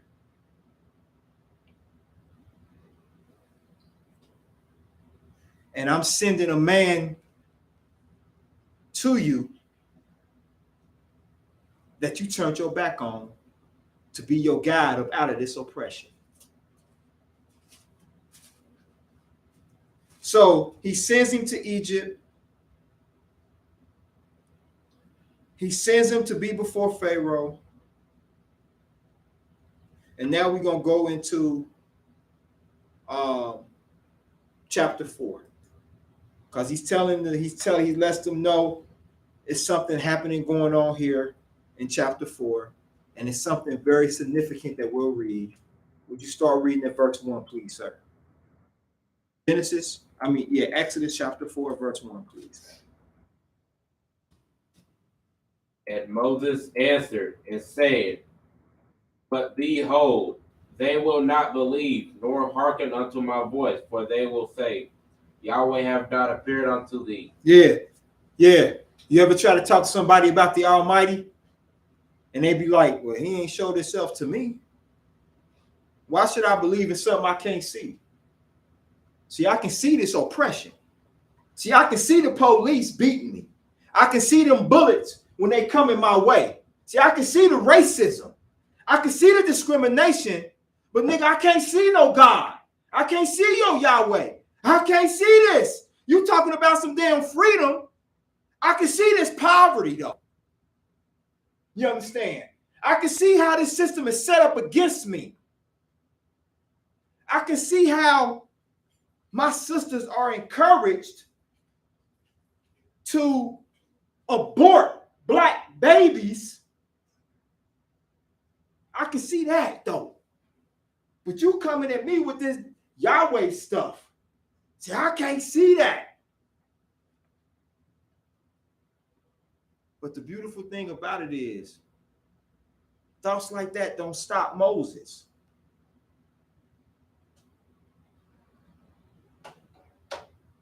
It didn't stop him. And eventually we're going to read about it. Continue reading, son. And Yahweh said unto him, What is that in thy hand? And he said, A rod. And he said, Cast it on the ground. And he cast it on the ground, and it became a serpent. And Moses fled from before it. So he told Moses, listen, what's that in your hand? It's a staff, throw it on the ground. I'm going to turn it into a snake. And that's exactly what he did. Go ahead and read verse 4.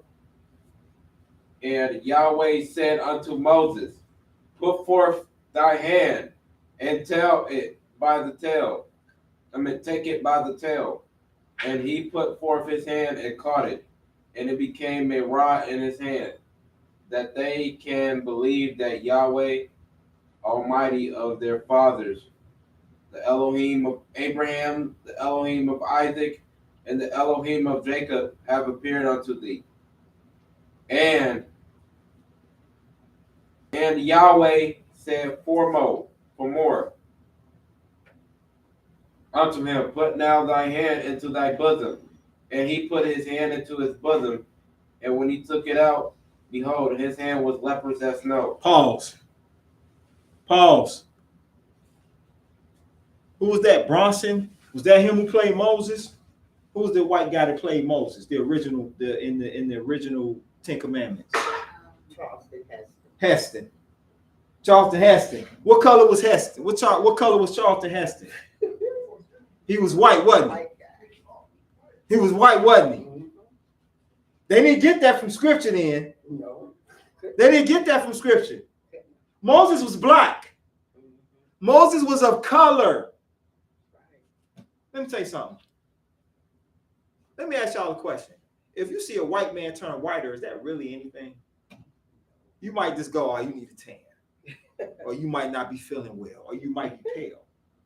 But let me put my hand in my bosom and it come out white as snow. Y'all gonna run out this building. Y'all gonna be like, Brother Michael got roots on him. Moses was black. The Israelites were black. How do you know the Egyptians were black? Because when this baby came up the Nile, it was easy for him to be part of the Egyptian race because the Egyptian race was black. Tell your children when they watching that Moses stuff, that Moses was a black man. Miriam, his sister, was black. The Levites or Aaron was black. That wouldn't do anything if I'm a white man. I put my hand, if I'm white and I put it in, it become whiter. It's, okay, we see you, white man. That's not a big feat. Unless it would have to be for a white man to do it, it would have to be transparent, like you can see through it.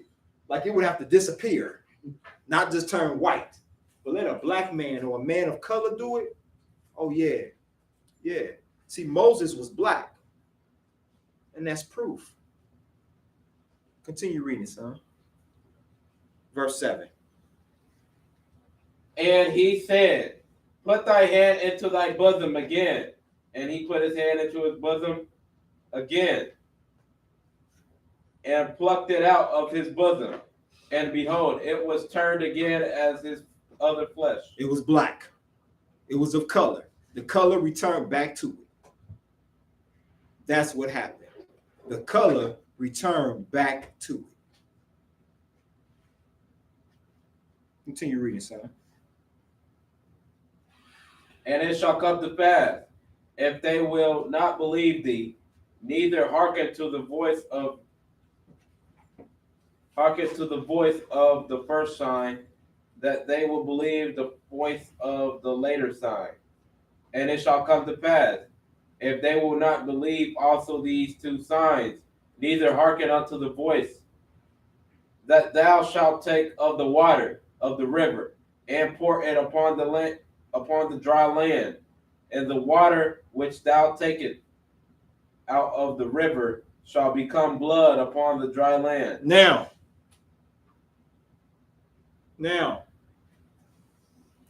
this is talking about the river Nile. The first plague that hit Egypt was what? The water turning to blood.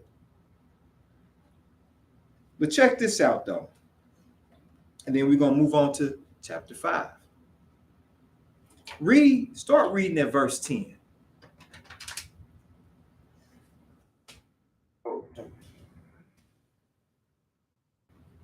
And the taskmasters of the people Exodus 4 and 10. What we were just reading, Exodus chapter 4 and verse 10. And Moses said unto Yahweh, O my Elohim, I am not eloquent, neither heretofore, nor since thou hast spoken unto thy servant, but I am slow of speech and of a slow tongue. I can't really pronounce things good properly. I struggle with my speech. I don't speak well. That's how Moses came. I don't speak well. I have a slow tongue. But check out what Yahweh said to him. Continue reading in verse 11. And Yahweh said unto him, Who have made man's mouth? Who made man's mouth? Or who maketh the dumb or the deaf? Who maketh the dumb or the deaf? Let him know, Moses. Who do you think made your mouth? Who do you think formed your tongue? Who do you think gave you the wisdom to speak? You think I'm going to send you out there without no, man, stop. Continue reading. Or the seeing, or the blind. Have I not, Yahweh. Now therefore go, and I will be with thy mouth, and teach thee what thou shalt say. And he said, O my Elohim, send, I pray thee, by the hand of him who thou wilt send. And the anger of Yahweh was kindled against Moses. So Yahweh was like, all right, listen. Dang. Moses like, I know, I hear you. You make the mouth, but I just don't know. I don't have it. So Yahweh said the anger of Yahweh was kindled. Moses, this is what we'll do then. And what did he end up doing? What did Yahweh end up doing? Verse 14. And the anger of Yahweh was kindled against Moses, and he said, Is not Aaron the Levite thy brother? I know that he can speak well, and also behold, he come forth to meet well, and also behold, he cometh forth to meet thee. And when he seeth thee, he will be glad in his heart. And thou shalt speak unto him, and put words in his mouth, and I will be with thy mouth, and with his mouth, and will teach you what ye shall do, and he shall be thy spokesman unto the people, and he shall be, even he shall be to thee instead of a mouth, and thou shalt be to him instead of Yahweh. So what he's saying is, Aaron, your brother's going to speak for you, and you shall be like an Elohim unto him. I'm going to speak to you what to say, and you speak to your brother, and he'll speak to the people. That's how we'll work that out. And that's what he did. So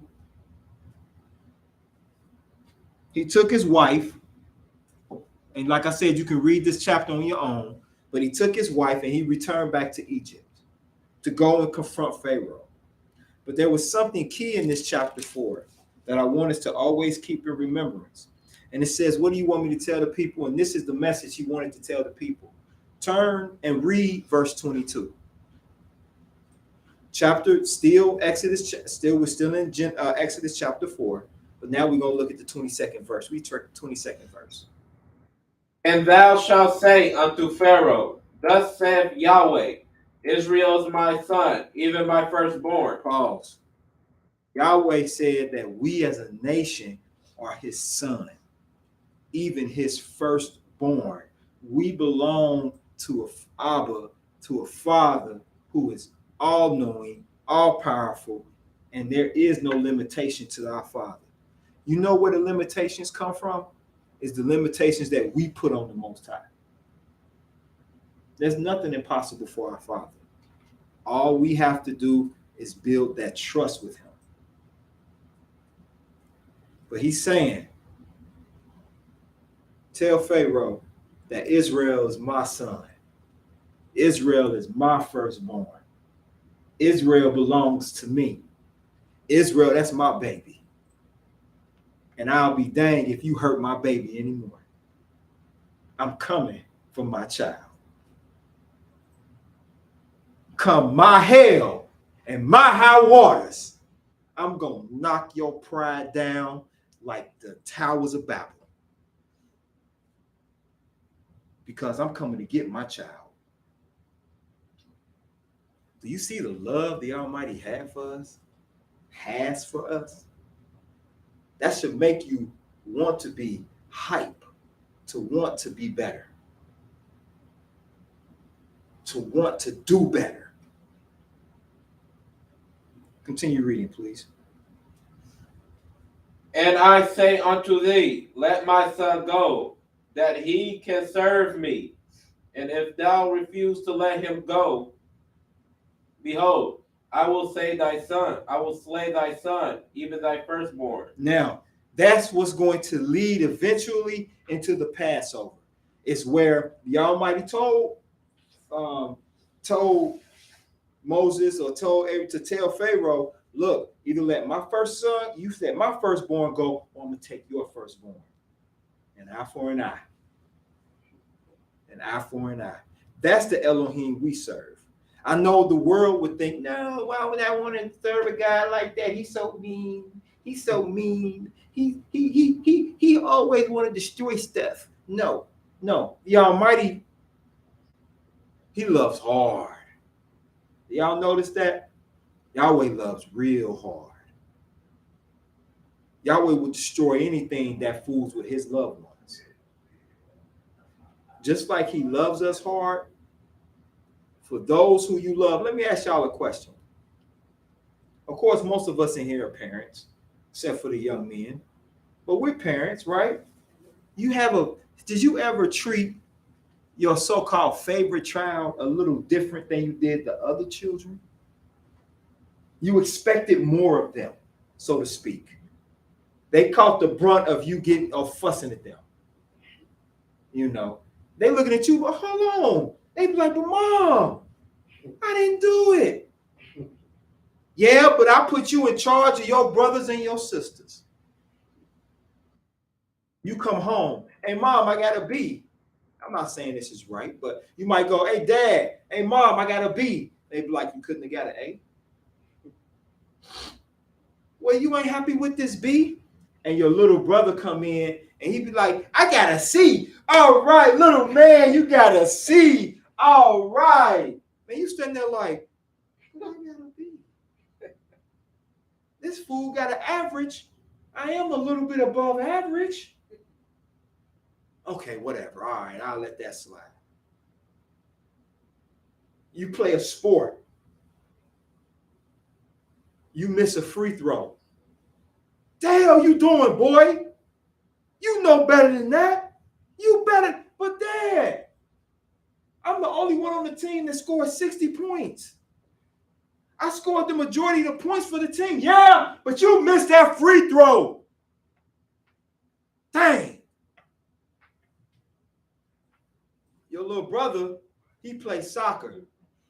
He kicked the ball in the wrong place. He done failed 5 times. He done helped the other team score. And he run up to him, and your little brother be like, Dad, we lost. Dad be like, you know what, son? That's okay, because we'll get him another time.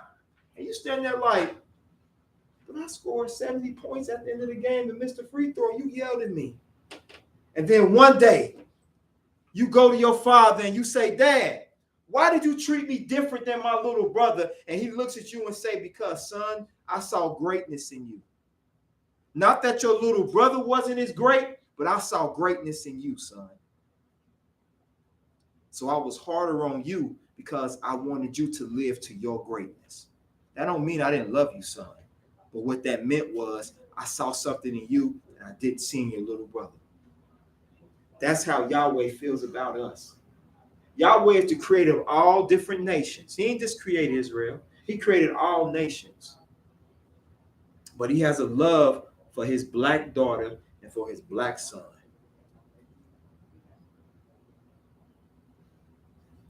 And what do we do to people who love us? Sometimes we treat them the worst, don't we? When all they want to do is love us. But we treat them the worst. And the ones that hate us is who we give all our energy to. We give all our energy to these nations and their deities and their gods. But the one who truly loves us the most, we show him our tail. That's shameful. But you know what's deep? It didn't stop Yahweh from being there for us. But even Yahweh has a point where he like, you know what? Maybe you better without me in your life. You know what? I'm going to tell y'all something.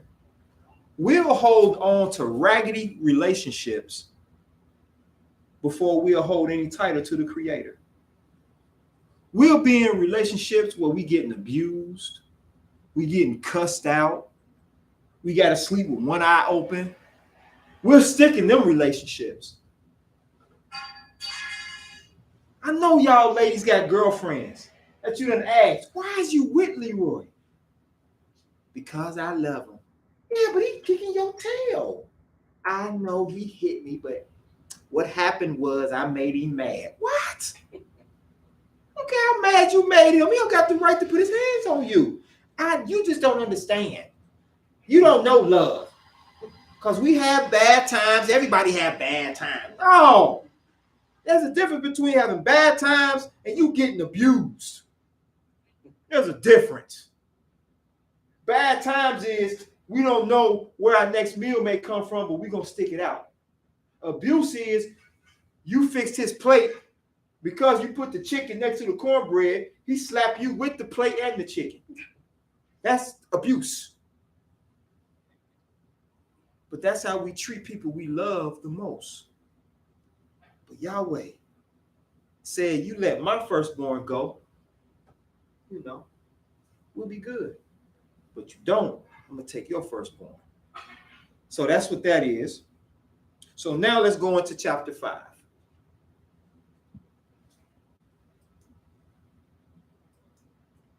Start reading for me, sweetie, at verse 1, please.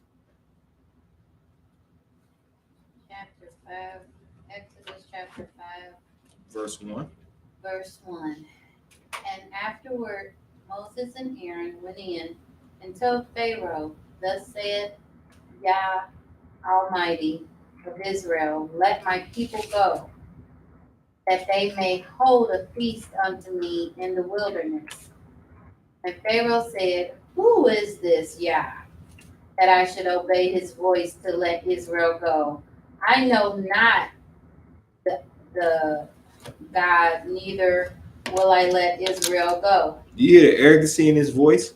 Who is this God? Who is this Elohim? I don't know him.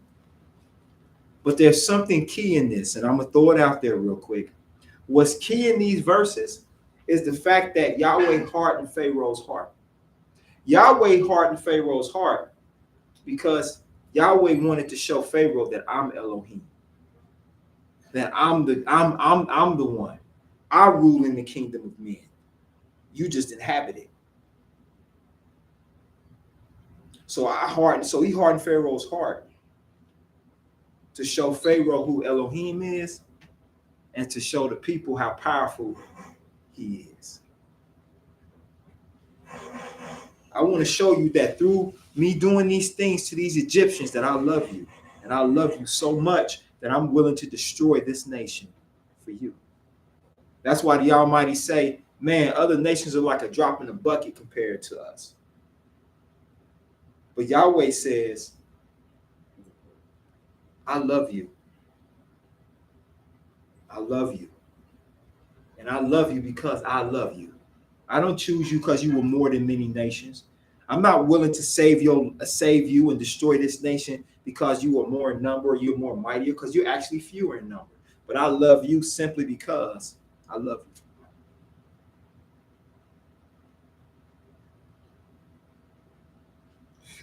Excuse me, continue reading, please. And they said, the God of the Hebrews hath he met with us. Let us go, we pray thee, 3 days' journey into the desert, and sacrifice unto YAH, lest he fall upon us with pestilence or with the sword. And the king of Egypt said unto them, wherefore do ye, Moses and Aaron, let the people go from their works? Get you unto your burdens.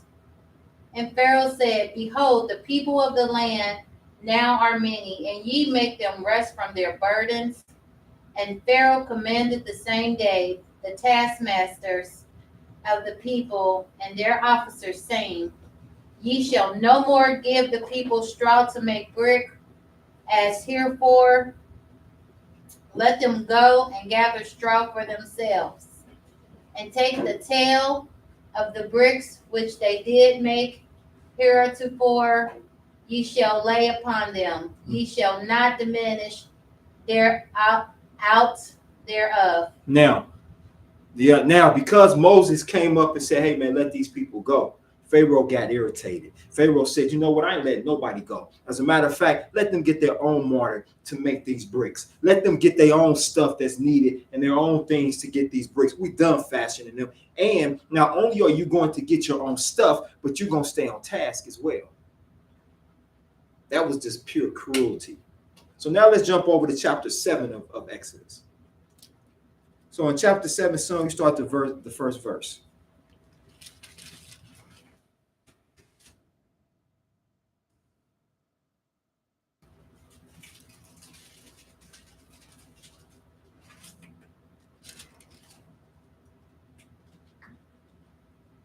Exodus chapter 7. And Yahweh said unto Moses, See, I have made thee a deity to Pharaoh, and Aaron thy brother shall be thy prophet. Thou shalt speak all that I command thee, and Aaron thy brother shall speak unto Pharaoh, that he send the children of Israel out of his land.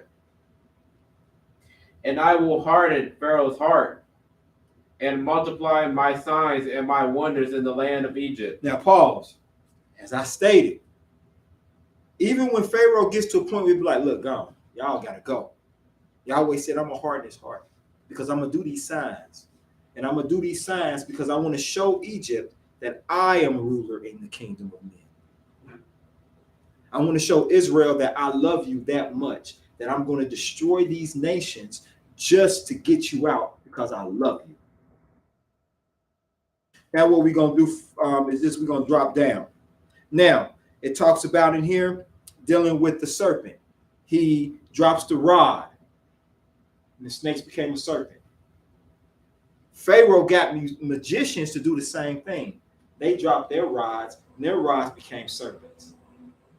But Yahweh, but Moses' rod consumed and ate the serpents of the magicians.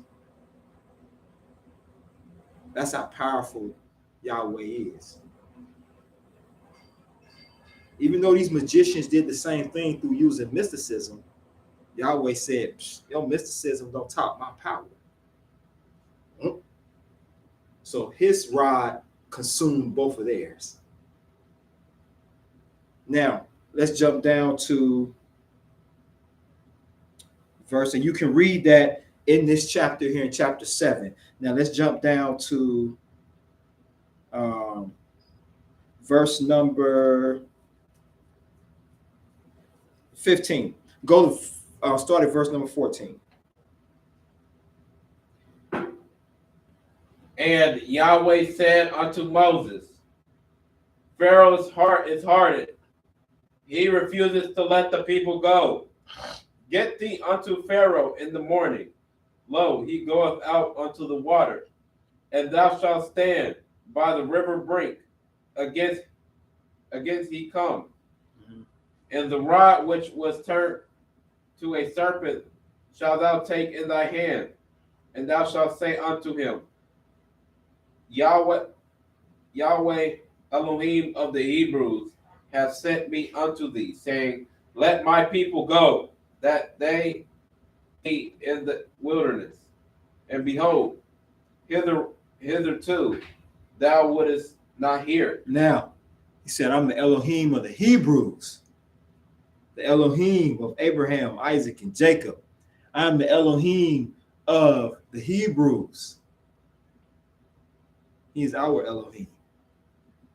Continue reading, verse 17. Thus said Yahweh, in this thou shalt know that I am Yahweh. Behold, I will smite with the rod, that it is mine hand upon the waters which are in the river, and they shall be turned to blood. And the fish that is in the river shall die, and the river shall stink, and the Egyptians shall loathe to drink of the water of the river.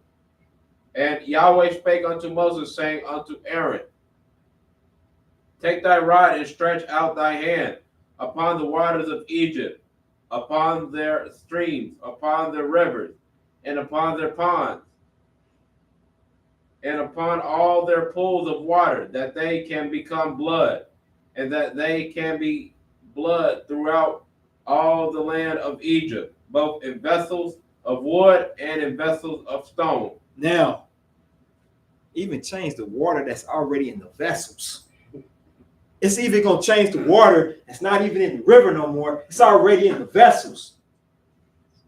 Yahweh say, man, that's what you do. Stretch your rod out and turn this water that is the life of this land. It has the fish. It helps the vegetation. Water is even used as a conductor of electricity that helped light Egypt. Yes, Egypt had lights. Not all of Egypt was prehistoric with flames and flames and sticks. No, they were able to produce electricity in Egypt. Not all pyramids were created for the pharaohs. Some pyramids rested upon the banks of the Nile and were laid with slate floors or some type of floors to help the electricity, to help, since water is a conductor, to help pull the electricity to help light the cities.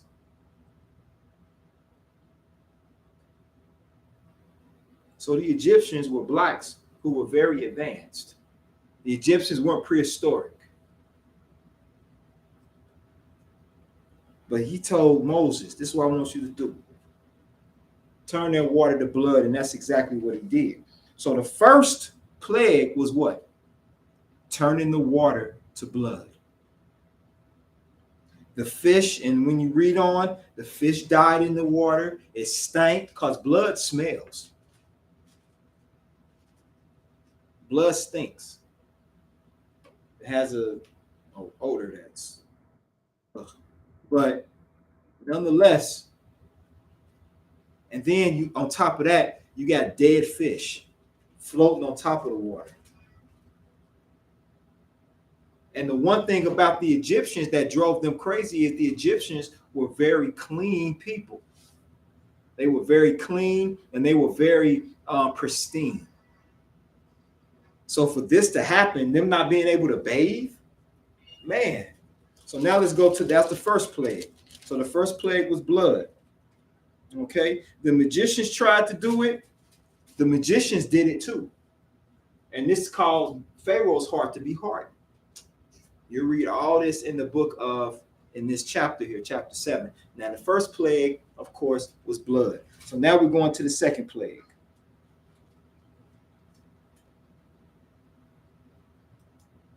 The second plague is in chapter 8.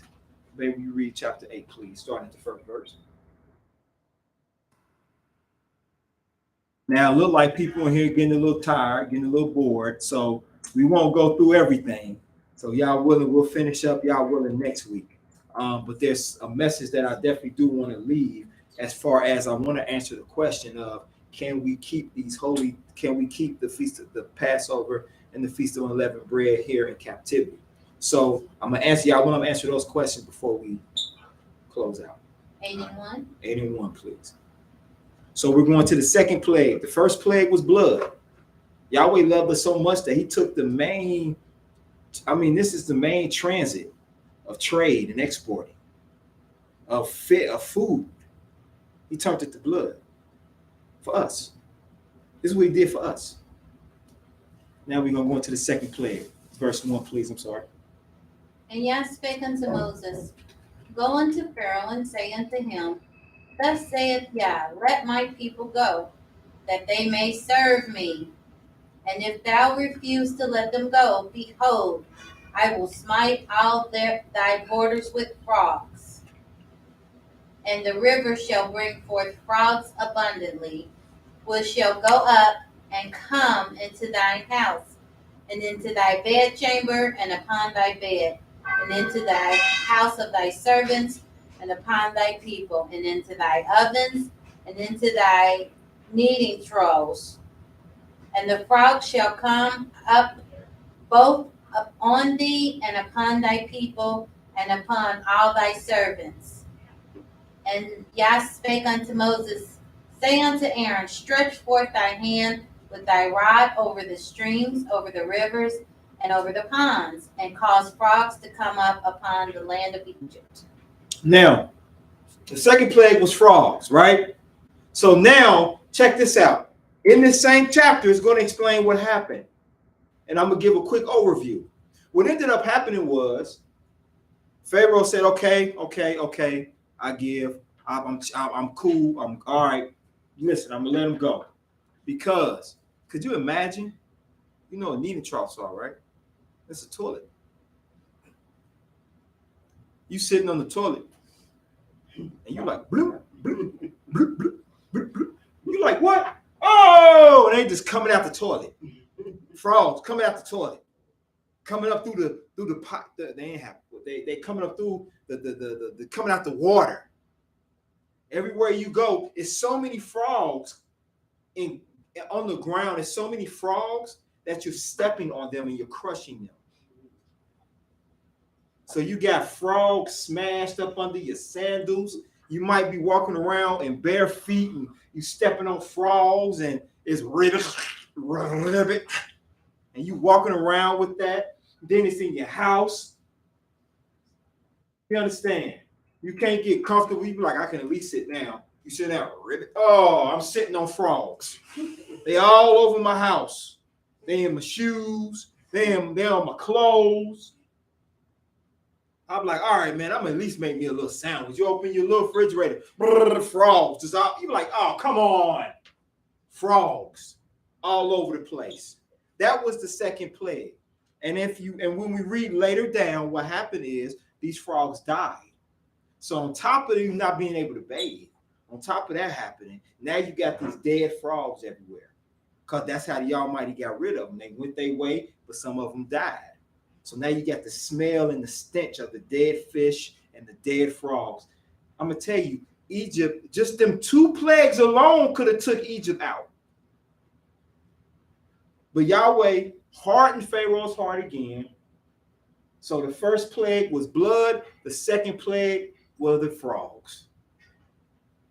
So now you got dead fish that's mingled in blood. You got dead frogs everywhere. And then the stench. And imagine you can't get away from the stench. Like you can go down the street like, oh, it stank in here. Oh, I'm going in here. Everywhere you go, it stank. It's like being in the car with somebody and you going on a trip and their breath smells and they keep talking. You hold your head out the window and the odor, it don't stop. It just come on this side of the car and hit you like. You try to tell them, man, I'm sleepy. They be like, well, go to sleep. How's this? Why you keep using H words? Like you just be, you know what I'm saying?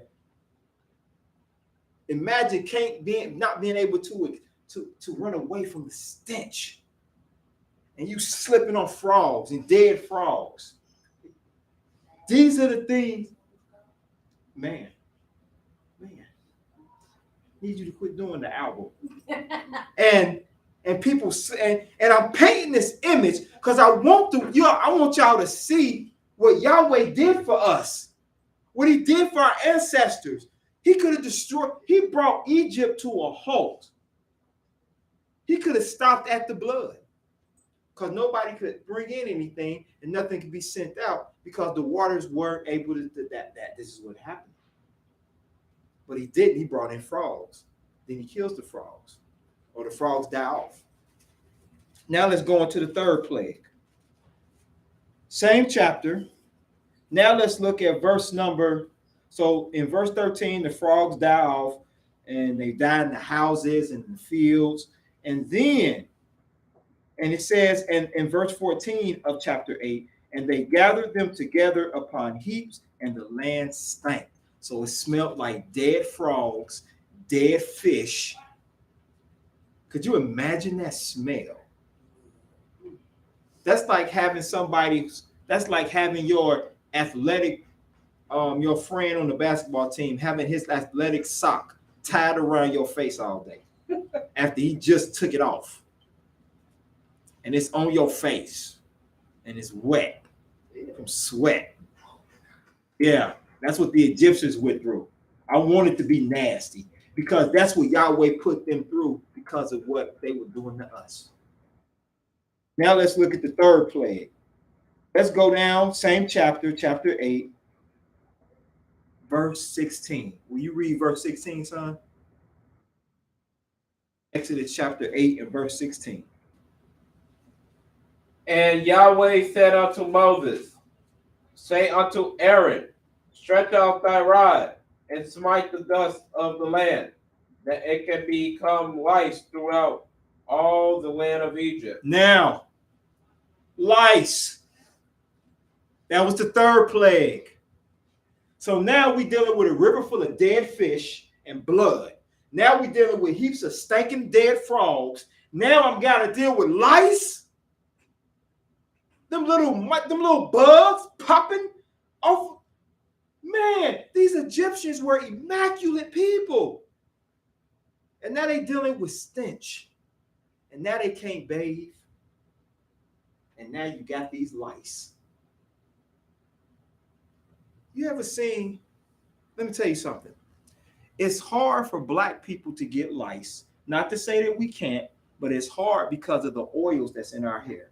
We have natural oils that lice can't cling to our hair follicles, but they can to Caucasians. You ever, I hope you never do, but you see pictures, look them up on your phones, of people with lice and see them. Some people got lice. They're so, you'll see them on the hair follicle. Some of them, you'll see them jumping from one end to the next in the head of an individual. And you'll see them scratching because it itches. And the Egyptians had wigs. They wore wigs. They had long hair. They had locks. And they itching. And these lice. So now you can't take a bath because there's blood in the water. Then you got these stinking frogs that you done put to a heap in your house. And you try to get them outside. And now you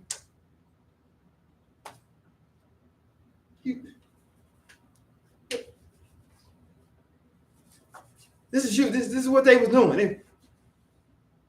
And then most Egyptians, they didn't believe in having beards. They didn't wear beards. They were smooth shaven, some of them.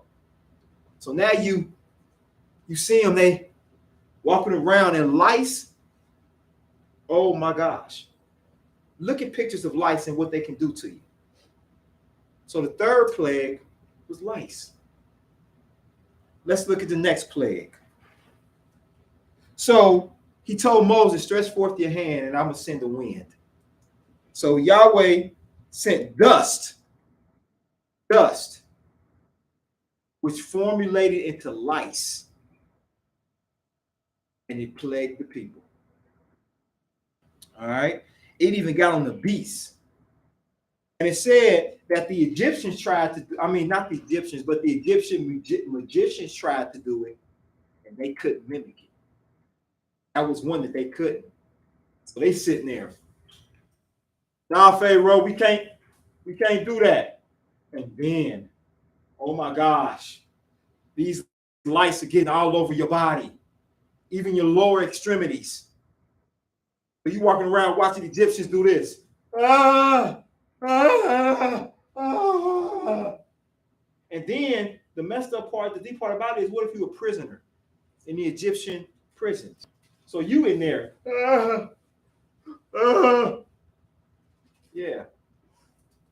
Yeah. So now let's look at the fourth plague. Oh boy. Same chapter. Now let's look at verse number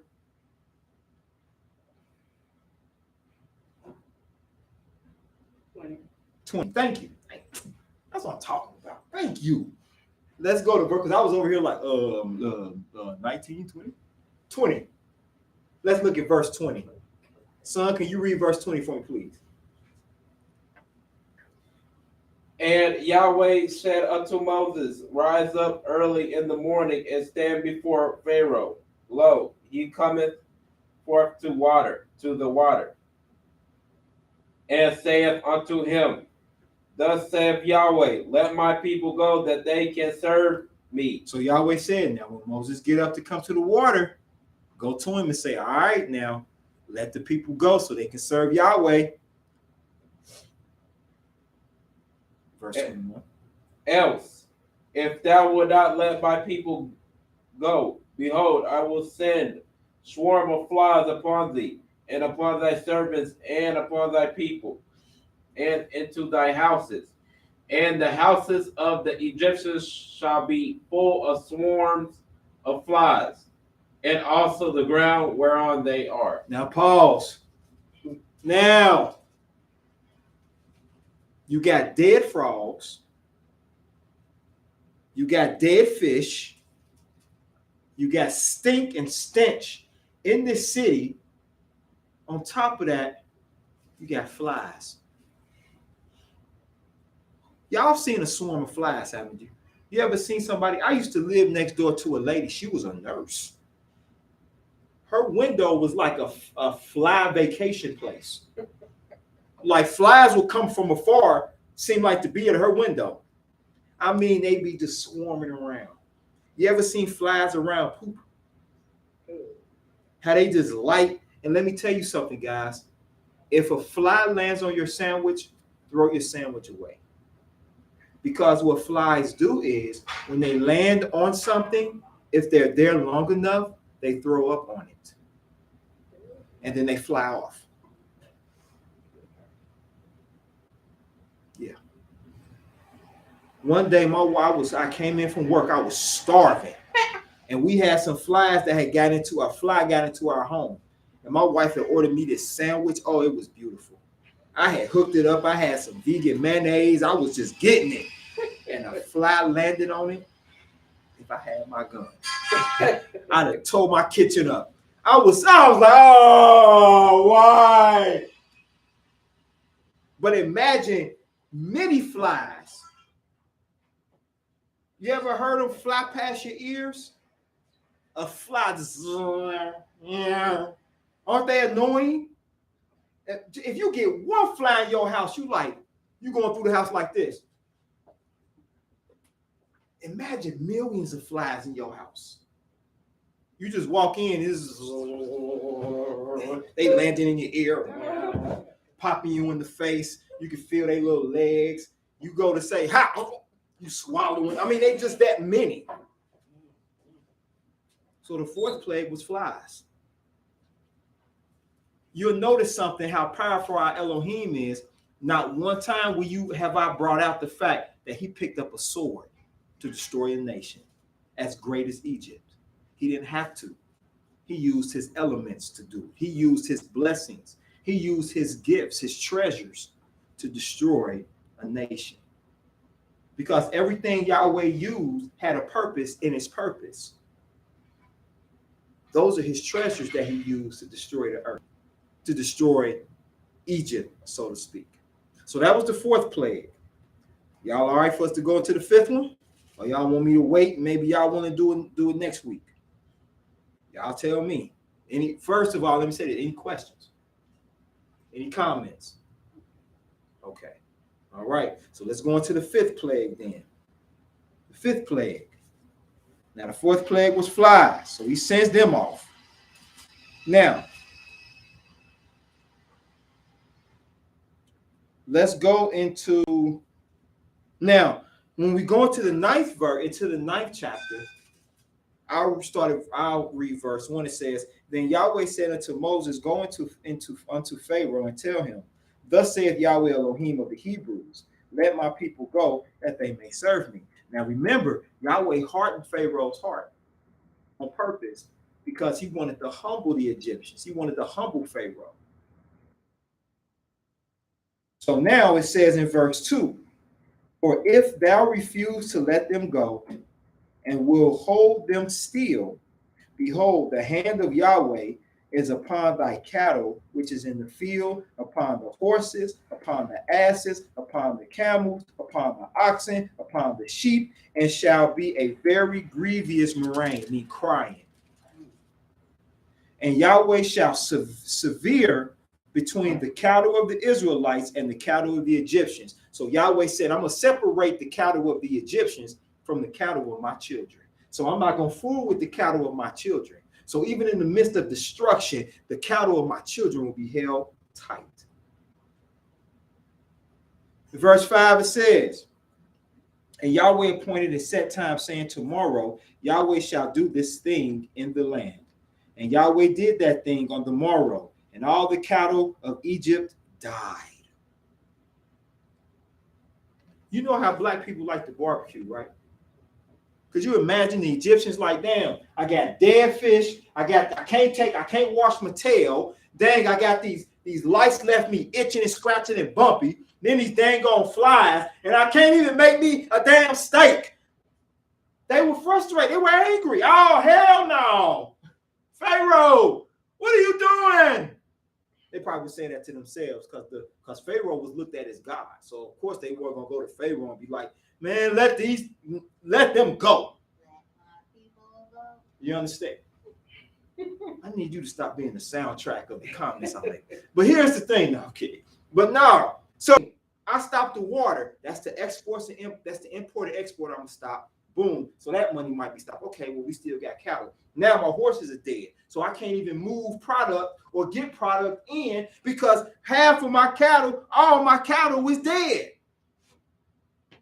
I can't even offer up anything to my gods, these Egyptians. Yahweh, like, no, let my people go. No, don't let them go. Because my people need to know who I am. Remember Moses? I sent you in to say, tell them I am sent you. I am the destruction of this nation. I am the one that sent the water, turned the water to blood. I am the one that sent in the frogs. I am the one that sent in the lice. I am the one who sent in the flies. And I am the one that destroyed the cattle of the Egyptians, but I saved the Israelites' cattle. I am that one. That's who I am. I am that one. And that's all you need to know. I am the one that did this. So he took out the cattle of the Egyptians. He took out their horses. He took out their means of even being able to eat. Now, that was the 5th plague. Now we're going to go into the 6th plague. We're still in chapter 9. We'll go into the 6th plague and then I'll stop. We're going to the 6th plague. Starting at verse 8. Sweetheart, would you read verse 8 for me in chapter 9? We're going into the 6th plague. And Yah said unto Moses and unto Aaron, take to you handfuls of ashes of the furnace, and let Moses sprinkle it toward the heaven in the sight of Pharaoh. And it shall become small dust in all the land of Egypt, and shall be a boil breaking forth of flames upon man and upon beasts throughout all the land of Egypt. Now, the 6th plague was boils. Has anyone in here ever had a boil? Whether it was up on usually they like to be in places where it's high moisture, like between your legs, up under your arm, places like that. Let me tell you something. If you ain't ever had a boil, thank the Almighty. Because a boil is a buildup of bacteria. And what happens is it builds up under your skin and it forms this humongous blister or bump, and it's filled with pus and it smells horrible when it's popped. Imagine having this all over your body. And it's up under your feet. So you walking like this and it hurts. I'm talking about pain. And it itches. So now, at this point, the Egyptians are probably like, I'm just going to give up life. I'm through. It stank. We got these dead flies. People still suffering from lice. You know, I can't barbecue because the dang old cattle dead. And now I got boils. You ever have so much stuff happen to you, you just be like, what next? Right, like what next? Hey, don't ask. You be like, don't ask. But you ever had things that's happened to you be like, for real though, am I that bad of a person? Yes. Those are the 6 plagues that I'm starting with, that I want to deal with. But what I want to bring out is answer this question. Can we keep? So let me go over. The first plague was what? Blood. Second plague? Frogs. Third plague? Fourth plague? Fifth plague. Sixth plague. Very good. The boils. That's it. That was the sixth plague. You do one more song. Do one more song. The boils was the last the plague I'm stopping at. That wasn't the last plague, but that's what I'm stopping at. So with the boils, Yahweh used all those things, and he used his treasures. He used the dust of the earth. He used the waters. He sent the plague that came through and took out the cattle of all the Egyptians. Now, when we get into these next plagues, and y'all willing, we'll do that next week, it's something fierce. All right. So now let me say this. So the question was, can we keep the Passover and the Feast of Unleavened Bread? The answer is yes, we can keep it. But can we keep it in captivity? No, we cannot keep the Feast of Unleavened Bread, and we cannot keep the we cannot keep the Passover in captivity, and we cannot keep the Feast of Unleavened Bread. We cannot. So, Brother Michael, yes, ma'am. Why? Because let's go to, turn with me to the book of Exodus, chapter 6, Deuteronomy 16. Very good question. Why can't we keep them?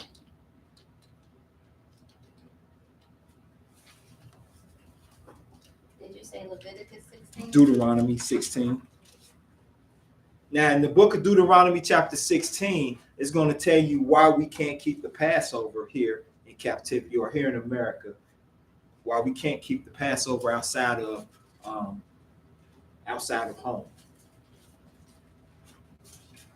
Then I'm going to say something that might be a little shocking, but then again, it might not be. In the very first verse, once everyone gets to Deuteronomy 16, and we'll go over this some more too, y'all willing, next week. All right. But in the book of Deuteronomy 16, it says, observe the month of Abib. Abib is a grain that grows during the springtime. That's what Abib is. It's a grain that grows. And when it says the month of Abib, that means that the new year doesn't start when you see the Abib. The new year starts, or when it says the beginning of months, I should say. When it talks about the beginning of months. That first month of the year,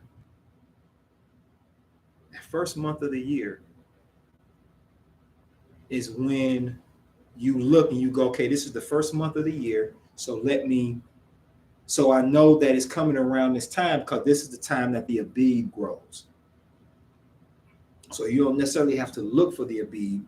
You just know it's in the month of the Abib. That's what the of is, in the month of Abib. All right. Now, it says, and keep the Passover unto Yahweh thy Elohim, for in the month of Abib, it says, Yahweh thy Elohim brought thee forth out of the land, out of Egypt by night. And we'll talk about that too, y'all willing, about being brought out by night and all that good stuff. It says, thou shalt therefore sacrifice the Passover unto Yahweh of thy unto Yahweh thy Elohim of the flock and the herd in the place which Yah shall choose to place his name. So we cannot keep the Passover in anywhere we are. There are some people that still keep the Passover. We cannot keep the Passover. We cannot celebrate the Passover because there are certain rights to it. And Yahweh didn't place his name in Cincinnati. He didn't place his name in Atlanta, and he didn't place his name in Georgia. In any other city. But let me tell you where he did. Hold this Deuteronomy 16 and turn with me to the book of 2 Chronicles. I'm going to show y'all something real quick.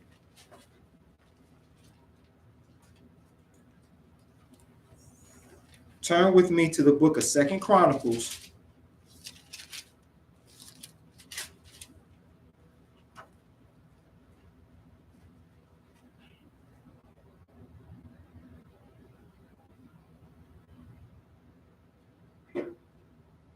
Now, in the book of 2 Chronicles, go to chapter 6 And you can read this chapter, but for the sake of time, I'm only going to go to the key verse. In 2 Chronicles chapter 6, this is where Yahweh chose to place his name. Verse 6, it reads, would you read verse 6 for me, son? And this is 2 Chronicles chapter 6. But I have chosen Jerusalem, that my name might be there. Now pause. And he also said he chose David to be king over his people. So turn back to Deuteronomy 16. The Almighty lets us know that he didn't choose any other place. He chose to place his name in Jerusalem. So we can't keep the Passover. This is why we are unable to keep the Feast of Unleavened Bread here in America. And I'll explain all this. It'll come to, and I'll make sure that it makes sense.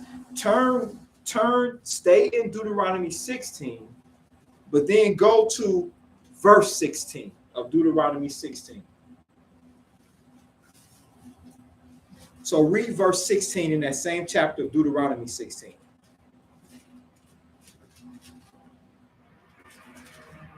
Three times in a year shall all thy males appear before Yahweh thy Elohim, in the place which he shall choose, in the feast of unleavened bread, and in the feast of weeks, and in the feast of tabernacle, and they shall not appear before Yahweh empty. So in other words, during the Feast of Unleavened Bread, during the Passover, these are things we are to do in Jerusalem.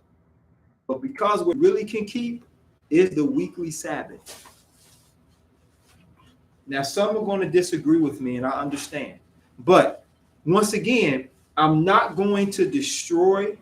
Here's the thing. I'm not going to talk against the congregations that are saying they are. I'm just letting the people read for themselves and see it for themselves. And this compared to what I have here.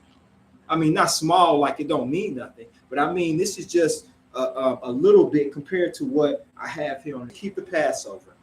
But there is nothing wrong with talking about it and sharing it with our children, the importance of it. See, we get to talking in Israel sometimes, and I'll say me because I've done it. I'll just stop doing it. I won't talk about it. I won't teach it necessarily, but that was wrong for me to do. That's why I'm teaching this. Though we may not be able to keep it in its full right, we can still exercise a few things. No, we can't keep the Passover, but I'm going to teach on the Passover. And that's what the importance of those plagues were. So we stopped at the sixth plague, which was what? The boils. So that's what I'm saying. We can talk about what led up to that Passover. What was the reason for the Passover? Y'all willing, we're going to discuss that. Now, the Feast of Unleavened Bread. Now, when it comes to the Feast of Unleavened Bread, we can't keep the Feast of Unleavened Bread in its totality. Let me say that. And I had you look up the word addendum, or not look it up, but I gave you the word addendum because there is no addendum to how we should keep the Feast of Unleavened Bread or his Passover. I have not read an addendum, but I take that back. No, I take that back. When it comes to the Feast of Unleavened Bread, what I'm going to see is I think you can keep it in the second month. Yahweh allowed that because there were men who were off at battle and they were unable to keep the Feast of Unleavened Bread. But we can't keep the Feast of Unleavened Bread because we're not going to, we're not in the Holy Land. We can't go to Jerusalem. But this is what we can do. We can commemorate the Feast of Unleavened Bread.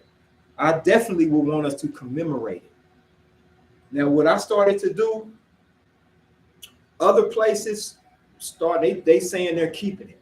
Well, I'm not going to say we keep it, but I do feel that we should commemorate it. And how we commemorate it is we stop eating bread. We stop with the cakes and the cookies, and we stop with the sodas. It's only 7 days. It's only 7 days. And I say do that because it helps and commemorates the Feast of Unleavened Bread. And I say that, we start tomorrow as a congregation. And it's to basically commemorate. And if you that are listening to us want to join in, you can. And what we do is we don't eat any bread, of course. We don't eat anything with yeast in it. Nothing with yeast, and we stay away from yeast agents. We want to just, even though there's a difference between baking yeast and nutritional yeast and even the other yeast, but it's still yeast. It's still something that's extracted from yeast. So we don't want to deal with any yeast products. So we can do this for 7 days. And y'all willing, we can start doing it tomorrow, where we no breads, no cakes, no cookies, no little pies. And it's not us keeping it, but it's us commemorating that. Because the reason for the unleavened bread was because, and once again, this is your choice. I just would like for us to do it as a class, as a congregation, because even though you're watching at home, you're still part of this congregation. We still consider you our family. So I would like all of us to do it. And then y'all willing, next Sabbath, it should be done next Sabbath. But that's 7 days, right? Start today. That's only if you start today. But if you're saying start tomorrow, then 7 days will be Next Sunday, okay. Well, let's start, y'all willing, tomorrow and go to next SUN day. No breads, no cakes, no pies. You understand? That's only if you want to. But the reason that I'm bringing this up is because I think it's good to commemorate that. I went last night, and I got some flour, and I'm going to make some unleavened bread. I made it 1 year. It's very gross. But when you make the bread, as opposed to going out and buying the matzo crackers, that sort of takes away from the experience to me. Because I didn't read where our fathers went to the store and was like, hey, I'm going to Kroger's to get us some unleavened bread. Nothing against Kroger's. I'm not talking against Kroger's, so I want to be sued. But what I'm saying is I started to do that. I was at the store last night, and I picked up a box of masa crackers, and I was going to get 2 boxes so that I could pass them out, give them to y'all. But I was like, no, I'm going to make it. So I made the unleavened bread. And when you start, y'all willing, tomorrow, all it is flour and water. And I think you can add a little olive oil to it. But that's all it is. And you eat a piece of that bread every day. Eat the unleavened bread as opposed to eating a cake or eating cookies. And what that'll do is, y'all willing, is that'll help maybe help bring us closer to our ancestors, because that's part of our culture. Yes, ma'am. Can you give I know we just read it, but can you give corresponding scripture to Passover so that if someone chooses to do it, they can know the reasons why and how everything has come up to that? Yeah, that's what I just did. Well, yeah, but we read it opposed to just giving. Thank you. But what I'm saying is that, yeah, I gave scripture. That's what we went through. I gave up all to go into the plagues. I haven't went into what led up to that. So y'all will, that'll be next week. But if you want to read about why, you can read in the book of Exodus chapter 12.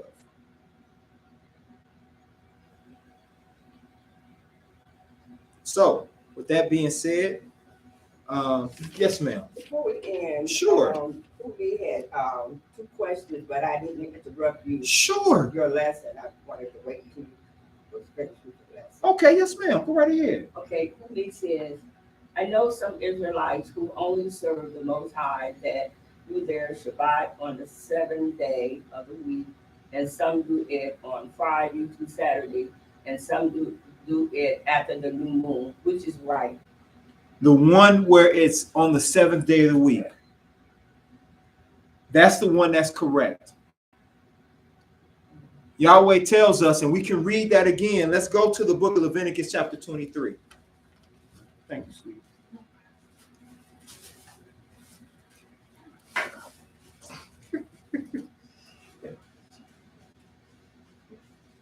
Turn with me to the book of Leviticus chapter 23. And the one where they keep it by the new moon, those are what they will consider to be a floating Sabbath. The Almighty don't talk about a floating Sabbath. So that's incorrect. Those that keep the Sabbath on FR nights, that evening to evening, no, that's incorrect. This is what Yahweh said when it came to his weekly Shabbat. Leviticus 23 and verse 1, it reads, "And Yahweh spake unto Moses, saying, Speak unto the children of Israel, and say unto them concerning the feasts of Yahweh, which ye shall proclaim to be holy convocations," holy gatherings. 6 days, meaning 6 days, from the first day to the sixth day, the sixth day falling on what we call Friday. We are to work, and we use that sixth day to prep for the seventh day. And he says, but the seventh day is the Sabbath of rest. Not Friday evening until Saturday evening, and not no floating Sabbath. Every week, the Sabbath falls on the seventh day. The seventh day is a day of total completion for the whole week. And what was his second question? He says, and do you think Yah will punish those who are on the so-called testament for not doing Shabbat on the correct day? I will tell you this, and these are some very dynamic questions that you ask. The first question is, the one that's right is the one where we do this weekly Sabbath on every what we consider to be, forgive me, Yahweh, we forget on the seventh day, which is today. Today is the seventh day of the week. This is the holy day. Now, I truly cannot say what Yahweh has in store for those who keep it on the wrong day. And I say that because Yahweh has a way of turning people around. All I can truly say is I pray for his mercy to be upon us. That's what I say. Because even though those people may be keeping the Sabbath day on the wrong day, those of us who keep the Sabbath day on the right day still don't keep it right. That's when I went into the lesson of rest. Rest. So we still don't keep the Sabbath day right, even though we're keeping it on the right day. So all of us are going to be brought to judgment, even those of us who keep the Sabbath day when it's supposed to be kept. Because even though we may keep it on the right day, are we keeping it right? By how we act, how we carry ourselves. In some of our Knesses, we are arguing, where we've fought, we've ran people off because of our ideologies. We've caused people, we've had so many things go on in these classes. And I don't want to paint a picture that Israel is rough, but I just want to be real, because people are going to see it. And we need sometimes to have that in our face so that we can fix it. Here at the house of Yehuda, with the help of my elder and with the help of, with Yahweh's guidance, we're trying to fix things. Some things you just can't fix, and that we have to let go and let Yahweh. But we try to fix things because we want to win the souls of the people back, not for me, but for the Almighty, to serve Yahweh. That's my duty. And everything that I teach on by his will, you're not going to agree with. That's okay. We can always talk about it, as long as we don't deviate from what this book says. You understand? And I think that's one of the biggest things we have, not just in the Knesset, but in our Black community, is that we don't communicate, we don't talk. When sometimes all we need to do is just talk. Brother, I'm going to tell you something. I'm going to say this. King Malachi, this brother here, me and him had a dynamic conversation, and it's kind of strengthened me with him a little bit. But I've always admired his music, man. He is this brother, he is a strong brother. But one thing, we had a conversation and I brought up an issue that I had that I heard in one of his songs. And I ain't gonna share the issue because it's not important. But I had an issue and we talked about it. We didn't yell. He didn't even get offended about it. He just explained it. I got an understanding and we moved forward. Brother King Malachi, if you listening, you are my brother. And there's some other things we work through, but that's something we discuss. You understand? That we discussed. And we had a great conversation.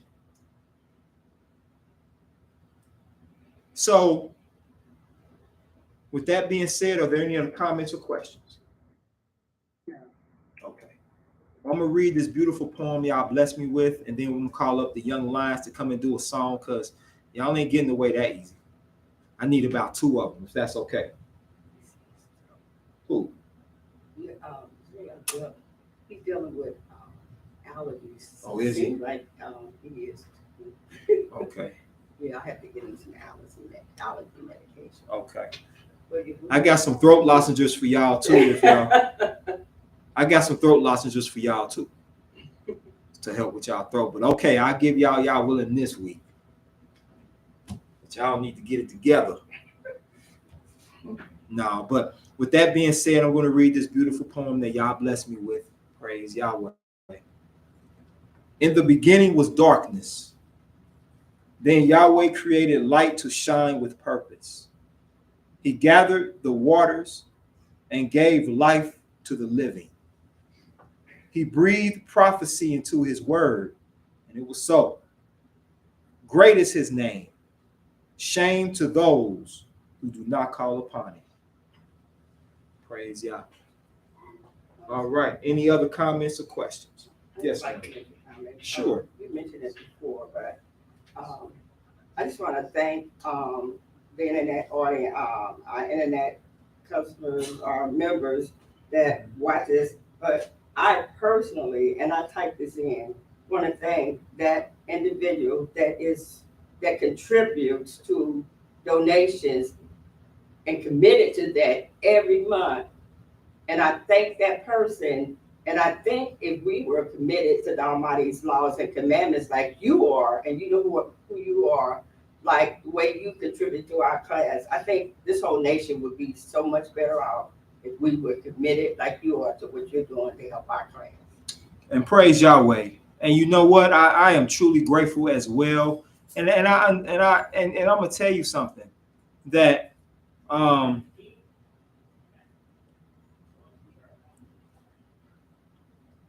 that's why it's so important for us to begin to, because right now it's rebuilding stage. And we need to fix a lot of the things that we have broken. Relationships, spirits, hope. Because the world is waiting for us to get it together. And once again, let's practice this week on rest.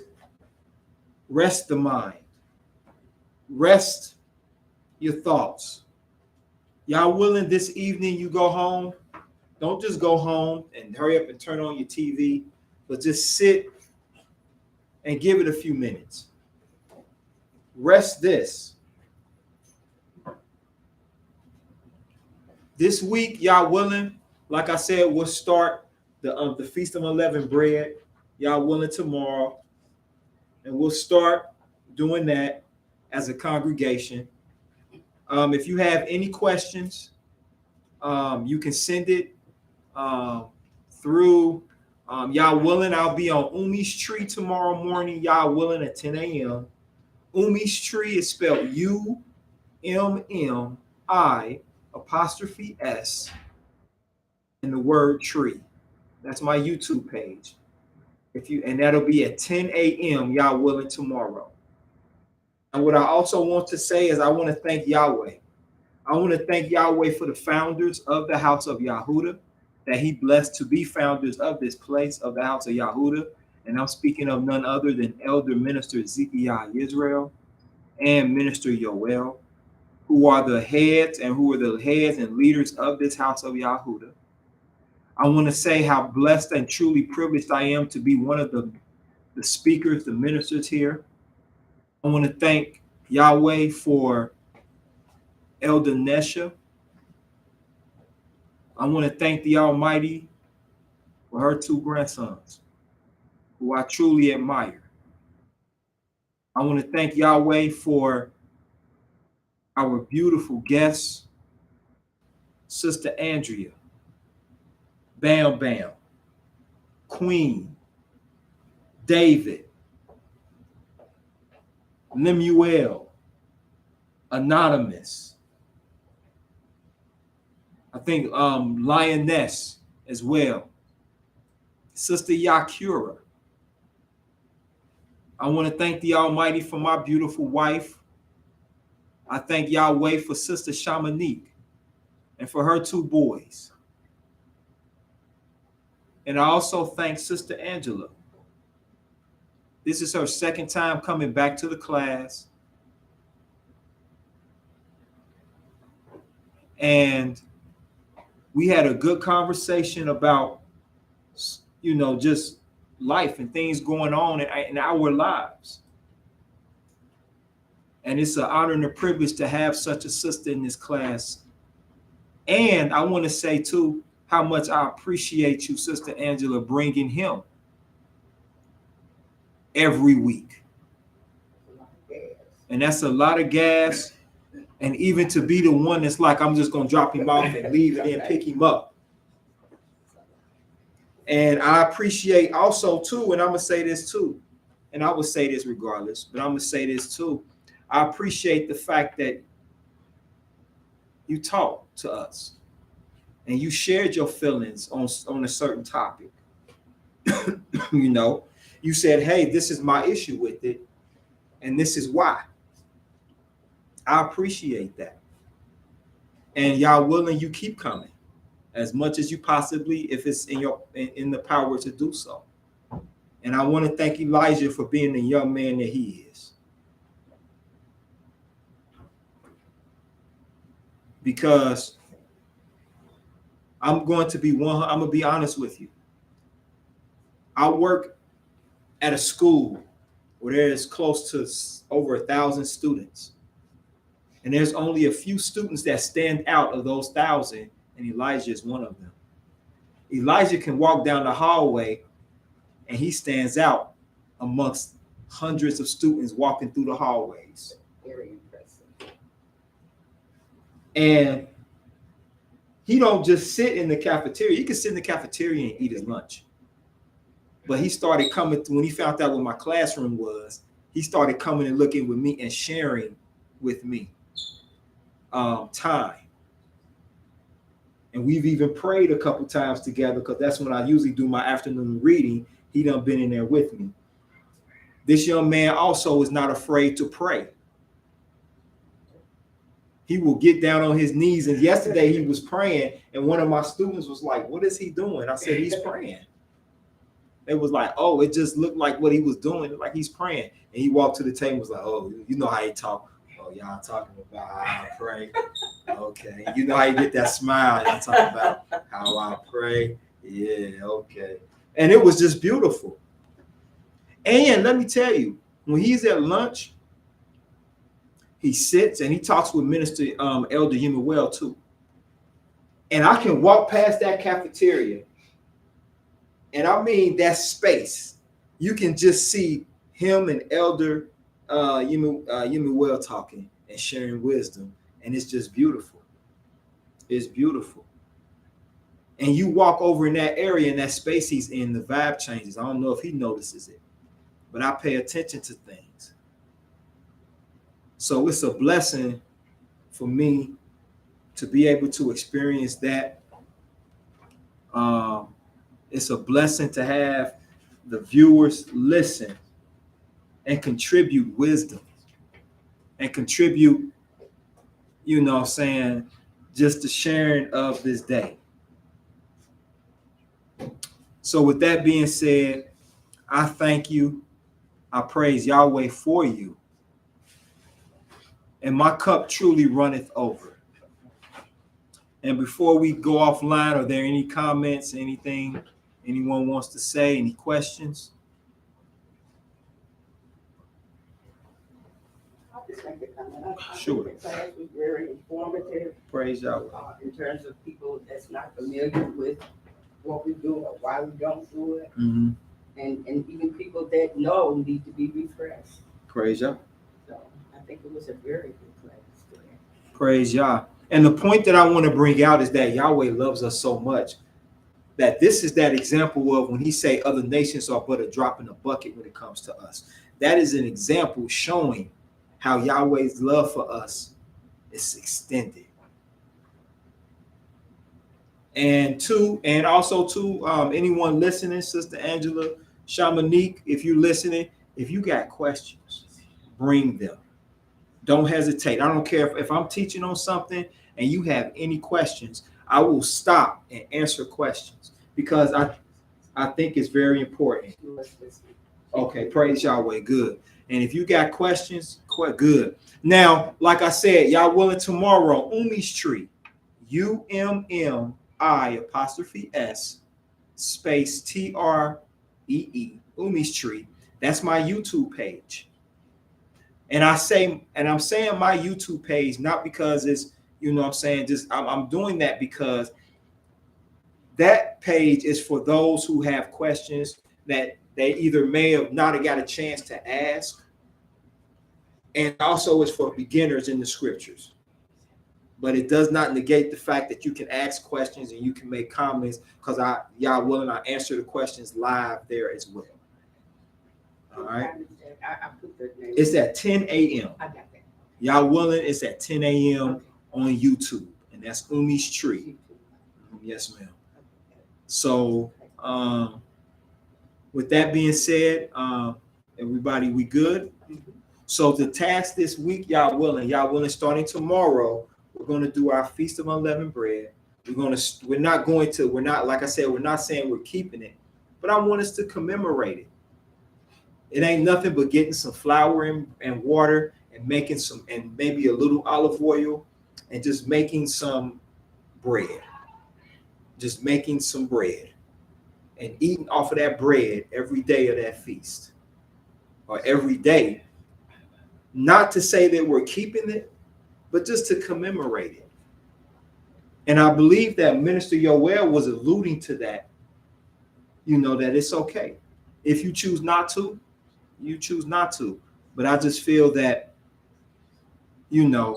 other religions are so powerful because they have high participation. And they're serving a false deity. How come the world doesn't recognize the weekly Sabbath? They recognize only the Passover, and that's because it's attributed to Christianity. When the Passover has nothing to do with a Christ, it has nothing to do with any of that. Okay. Yes, ma'am. I just want to make one like this. Sure. This is to all those Christians or whomever that believe that JC died on FRI and he was in the grave 3 days and 3 nights. I think you might want to go back to preschool because I do teach preschool to teach you how to count because that is not 3 days. Yeah. So you're worshiping somebody that did not create you. Yahweh is our creator. Praise y'all. We can go over that too. We can talk about all that as well. You know, Christ being in the belly of the 3 days. you know, 3 days You and might have to come on your page. 3 nights. I can cover that as well. So we can talk about all that. And the purpose of me wanting to bring, I'm glad you said that. The purpose of bringing that out is, here's the thing. If you're going to celebrate something, then I think it's imperative that you know about what you're celebrating. So true. If you're going to celebrate Christmas, I think it's imperative that you know why you're celebrating it. If you're going to celebrate EASTER, I think you should know why and what it's about. These aren't conspiracy theories that are thrown out here. These are actual things, because I think the Almighty say our people are destroyed for the lack of knowledge. And if by reading these things you say, well, that don't bother me, I'm still gonna celebrate it. Well, okay. What can't doesn't okay, pray, okay. But you can't say that but we want you to be informed and knowledgeable. I taught under 3 teachers, 4 with Sister Dawn in this place that were very informative and that wanted to make sure that everybody knew what the truth was. Our tactics were all different, but we all had a common goal, and that was to expose the truth. So that means bring your questions,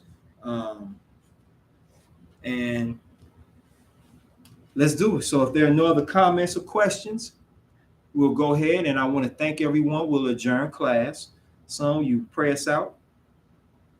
So I have Elijah pray us out, and then I'll do the closing. You'll start the closing prayer, and I'll end it. Okay.